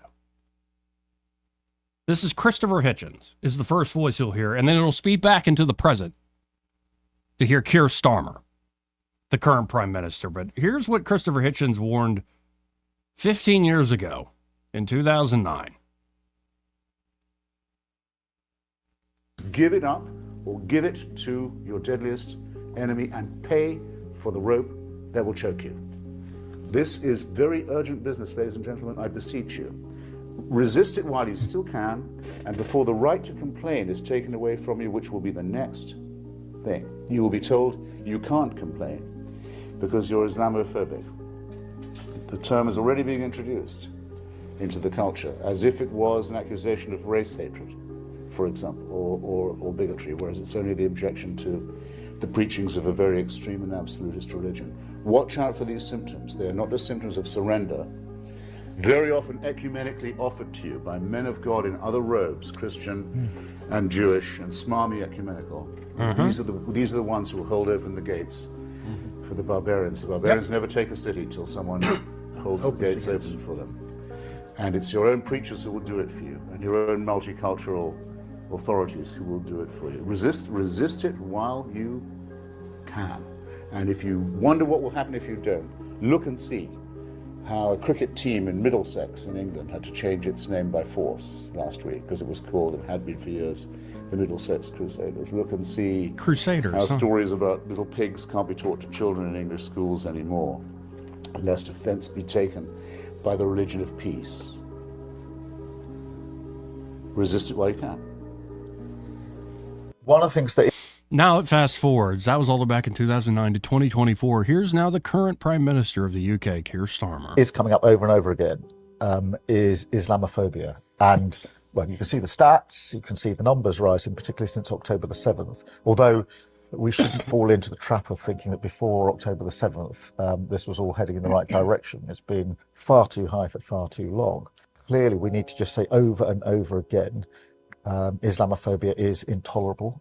It can never, ever be justified, and we have to continue with a zero tolerance approach. And I think there's more we can do in government. There's certainly stuff online which I think needs tackling much more robustly than it is at the moment. What I'm hoping, Keir, is your experience as a prosecutor means you'll be thinking about the strategy we can use to make sure we take action against those who break the law. So it's not just, oh, shame on you for being Islamophobic. It's, no, this is prosecutable. Yeah. This is the law. They turned over their country. I mean, and you better believe, whether it's the UK or Canada or look at Australia, New Zealand, a lot of the other parts of the English-speaking world, there are a lot of folks in this country that wanted to bring the same sort of dynamic. Thank God we have a thing called the First Amendment, and we have people willing to stand up for it. Well, and thank God for the second one, too. Thank you. Thank you. Because you better believe if they took that away, they would be doing pretty much what they're doing in other parts. We'd be leading the way in this. Of the former British Empire. Really is nuts what's going on there. Absolutely insane. But as we reported earlier, that Justin Trudeau is done. He's resigning. Told his kids, I quit. So, I want to go to Pierre Poilievre. We already played his reaction to Trudeau's resignation. But do you remember the best clip of this guy ever? Of Pierre? Yeah. Oh, man, there's been so many. Yeah, but do you remember the one where he's casually eating an apple? Those are my fave, yes. While the reporter's trying to grill him? Yes. And more American politicians could learn to take on reporters in this way. Let's listen in. On the topic, I mean, in terms of your sort of strategy currently, you're obviously taking the populist pathway. What does that mean? Well, Love appealing to people's more emotional levels, I would guess. Flip the script. I mean, baby. certainly you tap very strong ideological language quite frequently. Like what? Left wing, this and that, right wing. I mean, it's that type of ideological thing. I never really talk about left or right. Anyways, I don't really believe in that. Okay. A lot of people would say that you're simply taking a page out of the Donald Trump book. Like which people would say that? Well, I'm not sure a great many Canadians, but... Like who? I don't know who, but... Well, you're the one who asked the question, so you must know somebody. Okay. I'm sure there's some out there, but anyways, the point of this question is, I mean, why should Canadians trust you with their vote, given, not just the sort of ideological inclination in terms of taking the page out of Donald Trump's book, but what are you also talking about? What page? What page? Can you give me a page? Give me the page. You keep saying in terms of turning things quite dramatically in terms of Trudeau and the left wing and all of this. I mean, you make quite a it's quite a play that you make on it. So I'm not just sure. wondering. I don't know what your question is. Then forget that. Why should Canadians trust you with their vote? Common sense. Okay, I don't disagree. The math disagrees. So they promised they're going to double home building. Their own housing agency said since they made that promise, home building has gone down. It's not a matter of me disagreeing. It's a mathematical fact. He's not delivering. It's a mathematical fact that 9 years ago when I was housing minister, the average rent for a one-bedroom was $973. Now it's $2,000. These are the facts. So has he spent a lot of money on housing programs? Yes. He spent $89 billion on housing affordability, and the result is that housing costs have doubled. The problem is he's putting the money into bureaucracy. Government bureaucrats don't build homes. They sure don't. Private sector builders do. Government bureaucrats are in the way. So we need to get the government bureaucracy out of the way and deliver fast, affordable permits to build the homes. 1/3 of the cost of every newly built home in Ontario is government permits and taxes. 1/3. That's more than we spend on the labor to build the home. So we're spending more on the bureaucrats who don't build anything than we do on the carpenters, framers, plumbers, and electricians who build. Isn't that insane? They bring no value to the product, but that's where 1/3 of your money goes. Let's pray to God that man becomes the new leader of Canada. I'm pretty comfortable. I just wish, much like we've been waiting for Donald Trump to take office for months now, I'm sure they're on their end. They want him to hurry up and take office. Trudeau says he quits, but he'll be there till October something, I think. Well, and going back to the whole UK thing, Keir Starmer's really relying on, well, what about, the Tories that were in power? So the Tories suck. It's the same thing as being like, well, what about Mitt Romney's campaign? And what Mitt Romney, it's like, Mitt Romney's not in charge anymore. And the Tories lost their ass. Pardon me. They got smashed in the last British election. And so now the question is, will it be Nigel Farage's party? Will you get a new right wing? And this is where Starmer wants to be like, oh, it's just populist. Right. It's populist. They're losing. Same way that reporter trying to talk to Pierre there in Canada. It's populist. You're taking a page out of Donald Trump's playbook. Yeah. Don't fall for it. Keep pushing. Because I think what's going to happen is if America starts getting things right, the rest will follow. Oh, fall right in line. Fall right in line. Just look at Trump's not even in office yet. Right.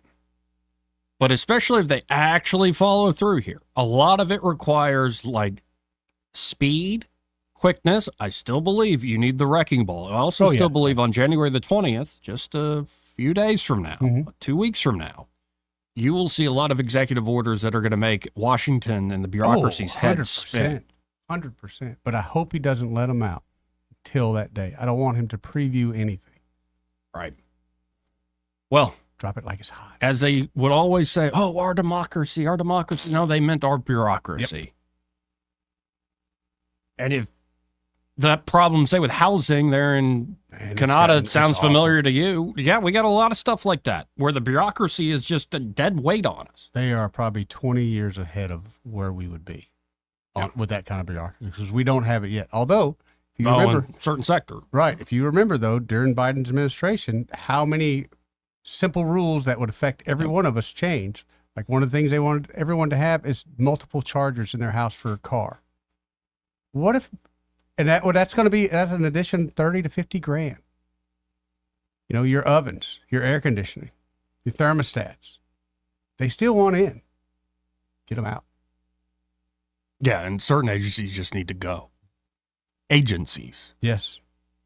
Actually, as many as possible. I will not shed a tear while everybody else is screaming and wailing about it. So what is going to be that sort of agenda in the first 100 days? Well, last week we saw Mike Johnson win the Speaker of the House. He can still be Speaker in the 119th Congress. Right. And Mike, Speaker Johnson, sat down with Maria Bartiromo. What a fuck. I don't know. Maybe I'll take that back. She's got the right spirit. She does. I mean, I like her. She's there. a fox. Yeah. She's a fox. Yeah, she's lady. There. I'm not going to push back on that one. Yeah. She's there. Thank you. She's there. It's just you've conditioned me with how you belittle my comments and my taste. I'll give it to her. Anyway, here's Maria with Mike Johnson. Have you spoken with President Trump about what he prefers? Does he want one large reconciliation package to include border security, deportations, as well as tax extensions? Or does he want two, as Senator Lindsey Graham has been working on? Yeah, he and I have talked about this quite a bit, as you might imagine, over the last few months, determining the pros and cons of the two different strategies. I respect Lindsey Graham and all my friends who kind of preferred a two-step strategy. The idea would be get something done on the border and maybe defense spending right out of the blocks very quickly in what we would call a skinny reconciliation bill, and then do the rest of it in a... Ooh, I like the idea of a skinny reconciliation. I don't like big old fat honking reconciliations. I like the skinny reconciliation bills. Just get it through real quick. By the way, this is Lindsey Graham, and if you have forgotten it, I love women. I'm Lindsey Graham, and I am a ladies' man. Love skinny reconciliation. Anyway, let's go back to Mike Johnson. Larger chunk later. But I think at the end of the day, President Trump is going to prefer, as he likes to say, one big, beautiful bill. And there's a lot of merit to that because we can put it all together, one big up or down vote, which can save the country, quite literally, because there are so many elements to it. And it'll give us a little bit more time to negotiate that and get it right.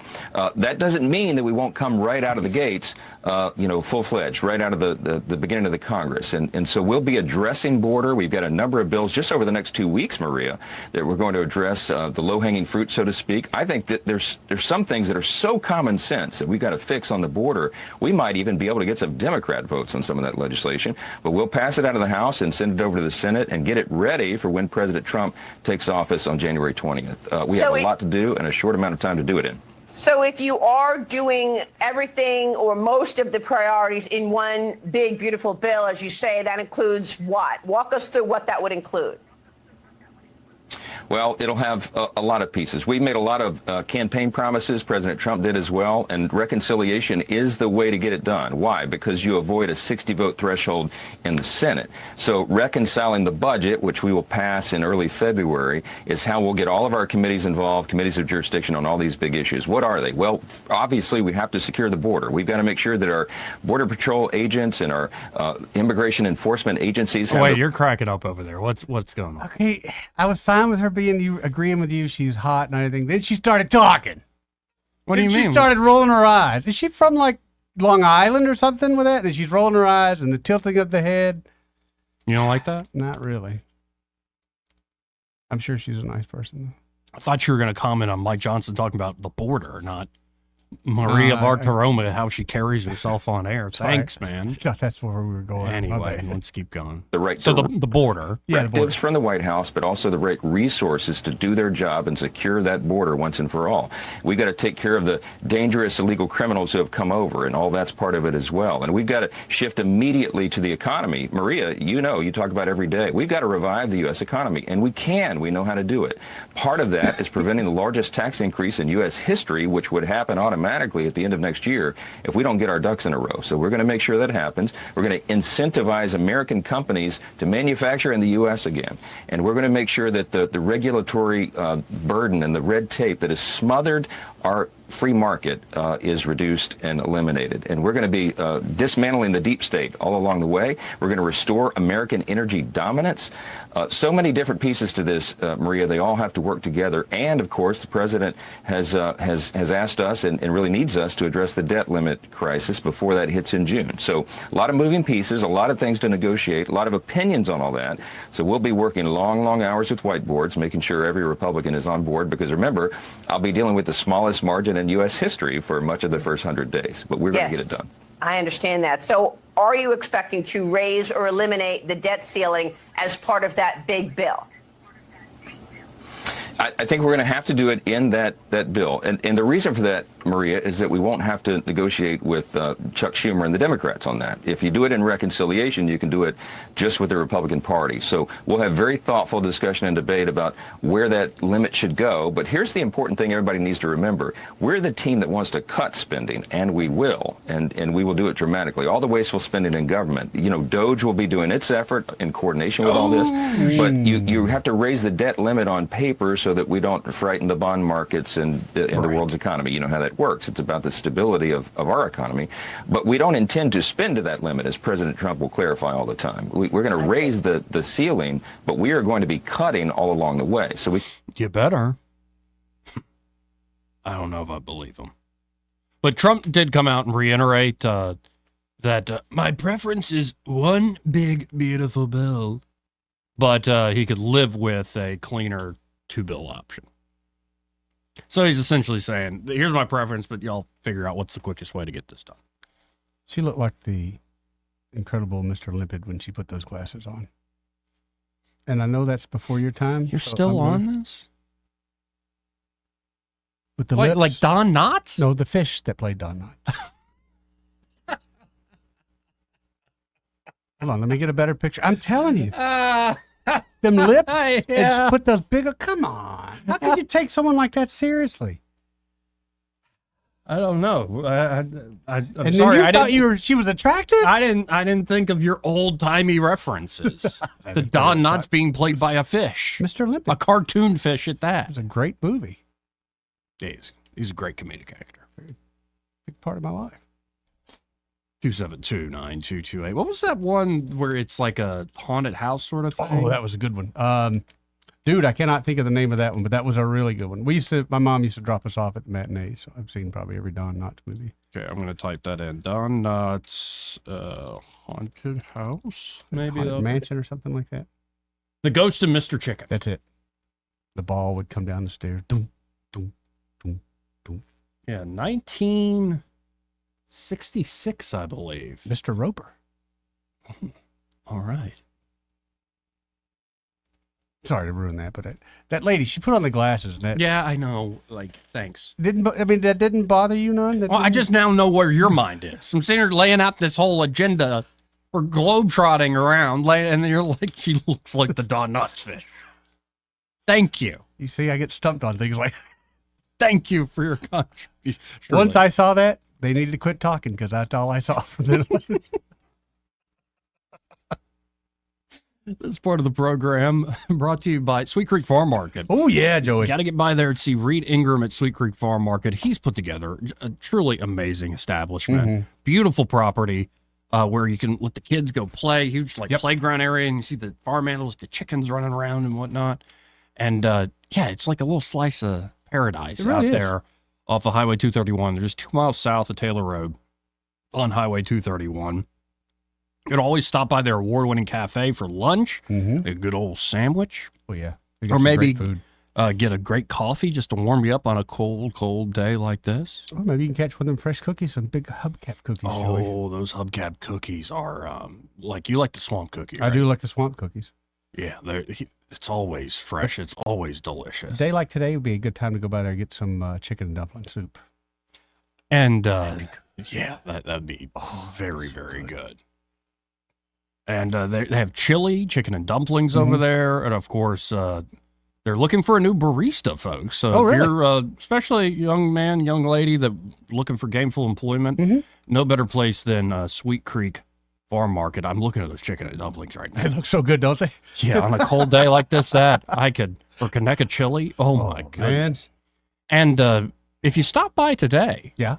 whether you're looking for a bowl of chili, chicken and dumplings, or maybe shopping that charming shop they have, Oh, with the mints and the jellies. and all sorts of Alabama-made goods. But if you stop by today, be sure to wish Reed Ingram a happy birthday. Oh, how about that? Happy birthday, Reed.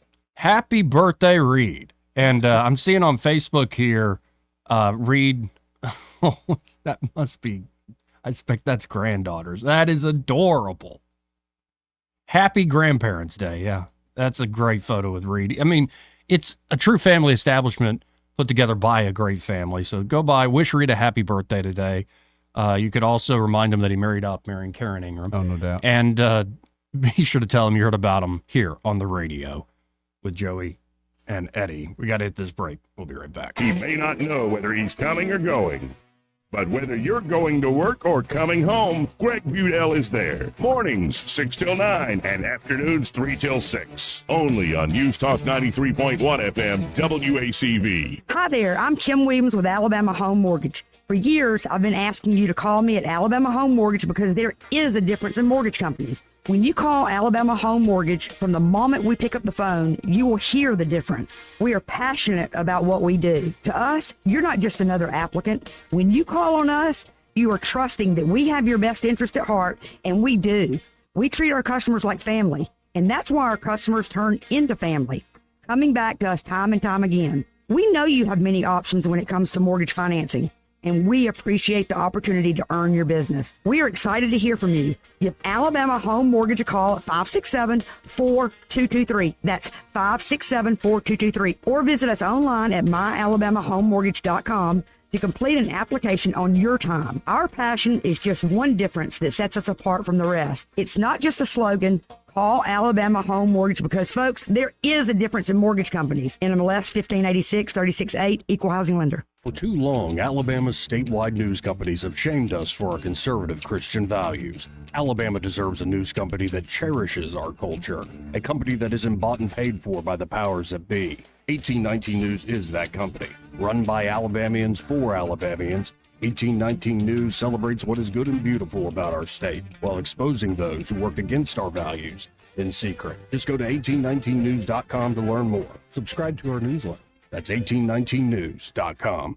This hour of News and Views is brought to you by our good friends at Cole Plumbing, 279-8919. Cole Plumbing is number one in the number two business. You don't have to dig a hole. They have proprietary pipelining technology. Ask them about their tankless water heaters. Remember, when you have trouble with your bowl, call on Cole. They've been performing for over 60 years, and on Saturday, February 22nd, they'll be performing for you. It's Exile live at the Impact. From their origins in pop to their success in country, don't miss Exile live on stage for one night only. It's Exile live at the Impact on Saturday night, February 22nd at 7 p.m. Tickets are on sale now at the Impact box office and Ticketmaster.com. This hour of News and Views is brought to you by our good friends at Cole Plumbing, 279-8919. Cole Plumbing is number one in the number two business. You don't have to dig a hole. They have proprietary pipelining technology. Ask them about their tankless water heaters. Remember, when you have trouble with your bowl, call on Cole. Rich Thomas Weather, a service of H&H Carpets, in stock specials on waterproof luxury vinyl plank and engineered hardwood flooring at blowout sale prices. H&H Carpet, across from Walmart on the Atlanta Highway. Hi, everybody. How are you liking this so far? Well, guess what? It gets colder. Tonight, windy and cold. Overnight low temperature down to about 23 by first thing on Tuesday morning. Wind chill factors in the mid-teens, if not lower. Dress in layers. We can lump Tuesday, Wednesday, and Thursday together by just saying very cold, highs in the low to mid 40s, lows at night in the low to mid 20s. Wind chill will be a factor. Dress in layers. An extended string of cold winter days. From the Blue Water Weather Center, this is Rich Thomas. The premier place the River Region turns to for news, weather, traffic, and opinion. News Talk 93.1 FM WACV.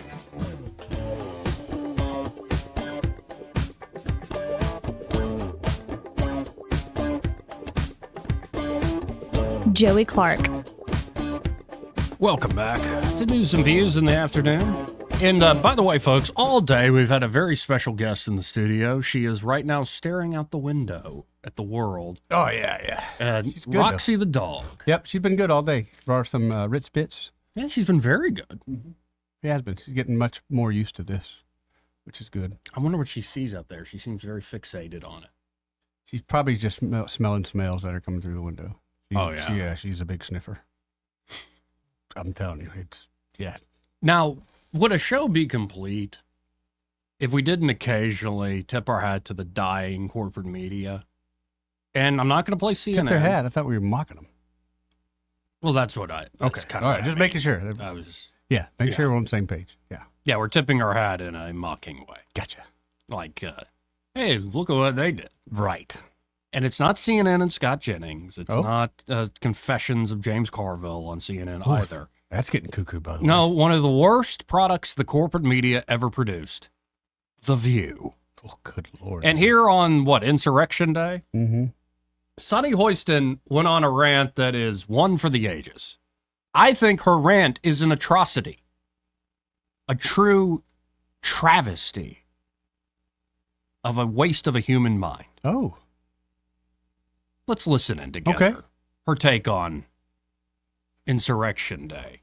I think we need to find moral clarity, in this country. Mm-hmm. And I just remember after January 6th, you had someone like Mitch McConnell placing the blame on January 6th where it belonged, squarely on Donald Trump's shoulders. Mm-hmm. And then you started seeing people backtrack that and losing their moral center. You had Condoleezza Rice, I believe, on this very show saying, we need to move on from January 6th. I say no. You don't move on because January 6th was an atrocity. It was one of the worst moments in American history. Hold on to it, just like that. And when you think about the worst moments in American history, like World War II, things that happened, like the Holocaust, chattel slavery, we need to never forget because past becomes prologue if you forget any race. I want to ask.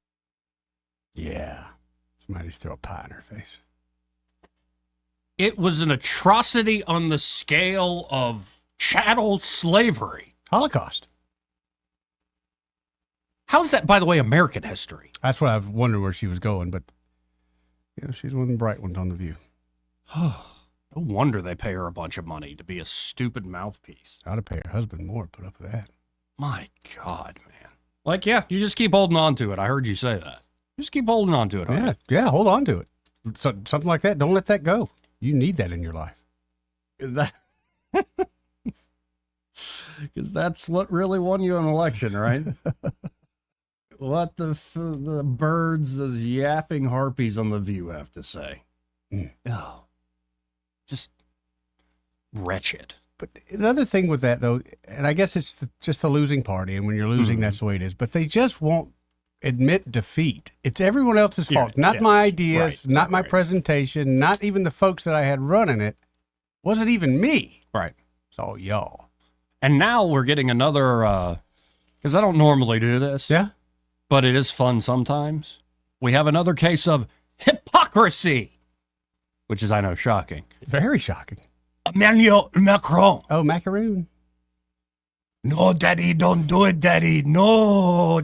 No. He's coming. I'm going to whip you, Emmanuel. I'm going to whip. Go outside your beautiful home. Get a switch. I'm not going to use it necessarily, Emmanuel. No, Daddy, don't make me get That's the why switch, Trudeau Daddy. quit. Trudeau didn't want none of that action, so he just quit. Well, Trudeau is now not taking on Trump because he does. No, Daddy, don't hit me with the switch, Daddy. He is now accusing Elon Musk of election interference. Oh, yeah. And this is the translation. Who would have thought if we had told the owner of one of the largest social networks in the world would support the new international reactionary movement and intervene directly in elections? Intervene in elections. Interference in elections. Elon Musk responded to that. Oh, did he? He said, like the time Keir Starmer called real Donald Trump a racist and said the British government should do everything to stop him, or when Starmer sent British Labour Party members to campaign in the U.S. against President Trump this year. Huh. Yeah, when they do it, it's campaigning. When someone else does it, it's election interference. They literally sent folks from there to here to campaign. Mm-hmm. And we're supposed to be okay with it. Right, and these folks who have brought in the world. Come on in. Diversity, baby. Blah, blah, blah. But when there's actually a global communication system that can push back, whether you're in London or France or you're in my underpants. Right. No, don't do it. It's election interference. We stormed the Bastille. Your Bastille. I stormed your Bastille. Right. I have way too much fun with that voice. Well, I love the daddy. No, Daddy, don't do it, Daddy. When he first got elected, that was my first thought. Oh, boy, Daddy's coming home. And I've been one of them kids that had the sister look over at him and go, Daddy's coming home. And I knew what that meant.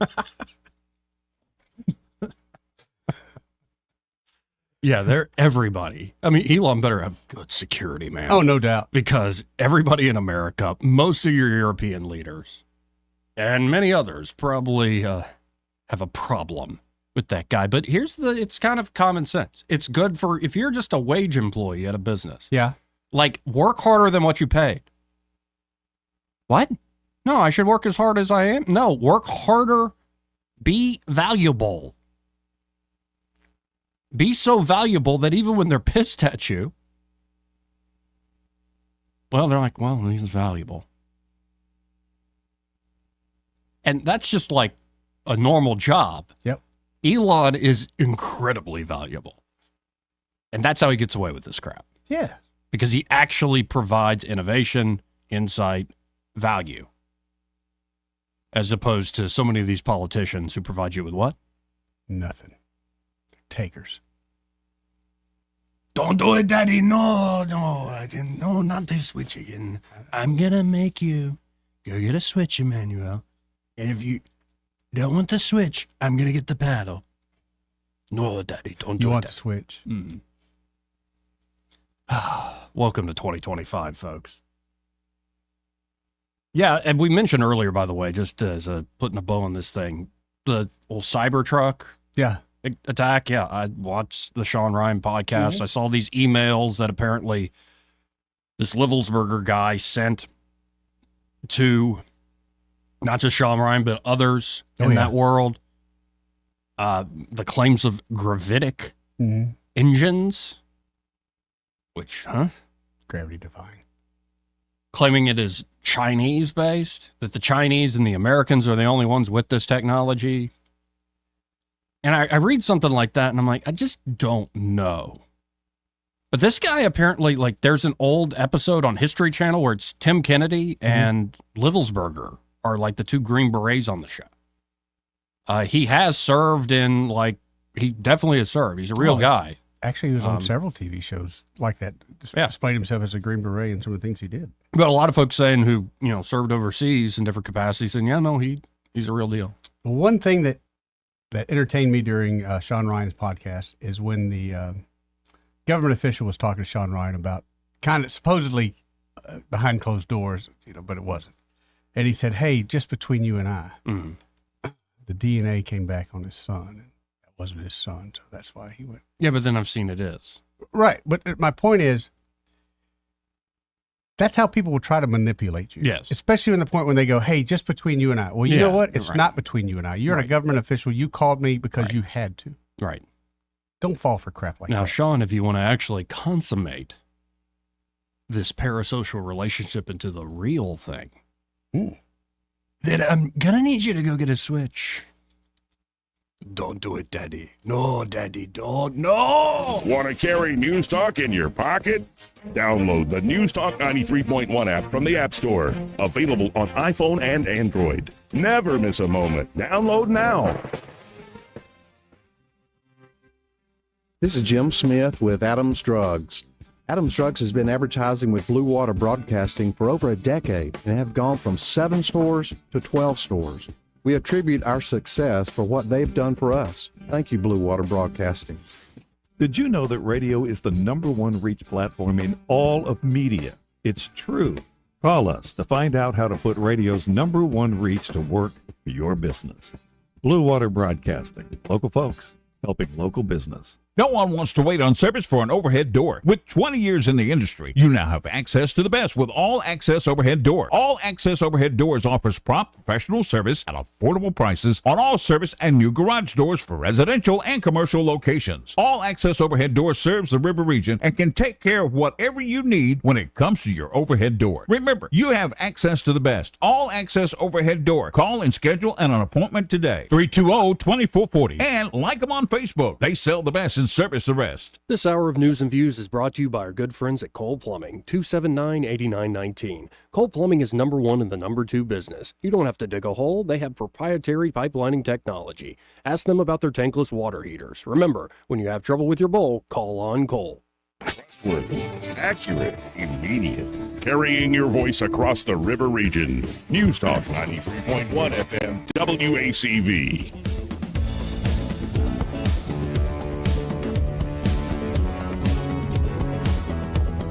Joey Clark. Welcome back. Final moments of the program here. Let's go right to the phones and talk to, there's Roxy. Let's talk to Ray Bowles from Prattville Carpet. Hey, Ray.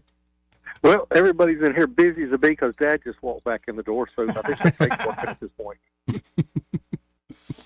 It's amazing. They're all sitting around talking about being happy, and then they jump back on the computers and they're here typing like crazy. I won't be happy until I get out to measure that next job, boss. Right. No, that's it. That's it. Yeah, Dad had to take Mama to the doctor to get a shot in her eyeball. Been there. Yeah, I No know. fun. I know all about that, actually. Yeah, that just sounds horrible. And when I call Mom, she's like, it's not bad. I don't see it coming because I'm blind in that eye. So don't feel nothing. Don't see nothing. Getting old, man. I had a little old lady in here about 95 one time. And she's flipping through every piece of carpet looking at the back. And I said, man, what are you looking for? She said, I need a carpet with a 5-year warranty. I said, for what? She's like, well, I don't think I'm going to be on Earth for another 5 years, and I don't want to leave for somebody else. I said, well, ma'am, all the warranties are non-transferable. She said, okay, let me pick out what I want then. And when she picked it out, she told me she was great. She said, you know what? Being old is not for sissies. She was right. She's right. As older I get, the wiser that woman becomes. Mm-hmm. It is not for sissies, especially when you get needles in your eye. But I can tell you what is so much less painful than that. Coming to Prattville Carpet and picking out your floors. Oh, much less painful. Oh, yeah, we make it so easy. And talking about being happy, you're never going to be so happy as when you wake up and your toes hit that soft blue carpet. I mean, you can't help but be in a good mood all day. Beautiful. That number's still the same, 285-8117? It is. Call us, 285-8117. Don't forget, we do everything from hardwood floors to tile showers and even epoxy floors and garages. Call us today, 285-8117. And by the way, on the whole eye shot thing and don't get old, my grandfather tells me, don't get old. You learn a lot when you live with an 88-year-old guy. Yeah. You're like, man. Yeah. Hey, but the one upside to getting old is getting old, because there's only one way to avoid that. That's true. Very well said. Very true. Well, I appreciate it, Ray. It's not a half bad thing. Thanks, guys. See you, Ray. Again, Prattville Carpet, 285-8117. When you call them up at 285-8117, be sure to tell them that Joey and Eddie, those fellas on the radio, sent you. So what did we learn today? Let's see. I wrote a few things down. Well, there's that. Happy birthday to Reed Ingram. Happy birthday, Reed Ingram. We learned that one there. That you also, were you thinking about Maria Bartiromo looks like a Don Knotts fish? No, I scratched through a lot of my stuff, so I had a hard time reading it. Oh, okay. Yeah. But yes, she does look like a... did we talk about Trump or Biden's comment? I guess it was this weekend about how he could beat Trump. Yeah, and I've known more than all your GD lives. But here's how I want to end. Okay. We discovered today this guy named W. Brian Hubbard. A lot of people discovered him today because he was recently on Joe Rogan to talk about ibogaine. I think he was put together with there's somebody else with Rick him. Perry. Yes, that was helped him. Yep. But he then, beyond just the question of his particular topic, he put out this 2 minutes. It's worth listening to. We'll end with this. Okay. Thanks for listening. Happy Hour is next. I think most folks would agree that we find ourselves in the midst of an existential struggle for this country's survival. We are living within the most beautifully dynamic multicultural society which has ever existed in human history. For all of our material wealth and technological prowess, we are also living in a brutally dehumanizing era that is hostile to individual identity. Citizens are viewed as fungible revenue units who are plugged into a set of actuarial variables designed to reduce their lives to reasonably predictable revenue streams. We find ourselves with massive government systems which enthrone themselves on the subjugation of powerless people. Those systems commodify problems that they are supposed to solve, and they monetize sustained human misery. Government must be made to function honestly, accountably, and responsibly to the genuine needs of the American people.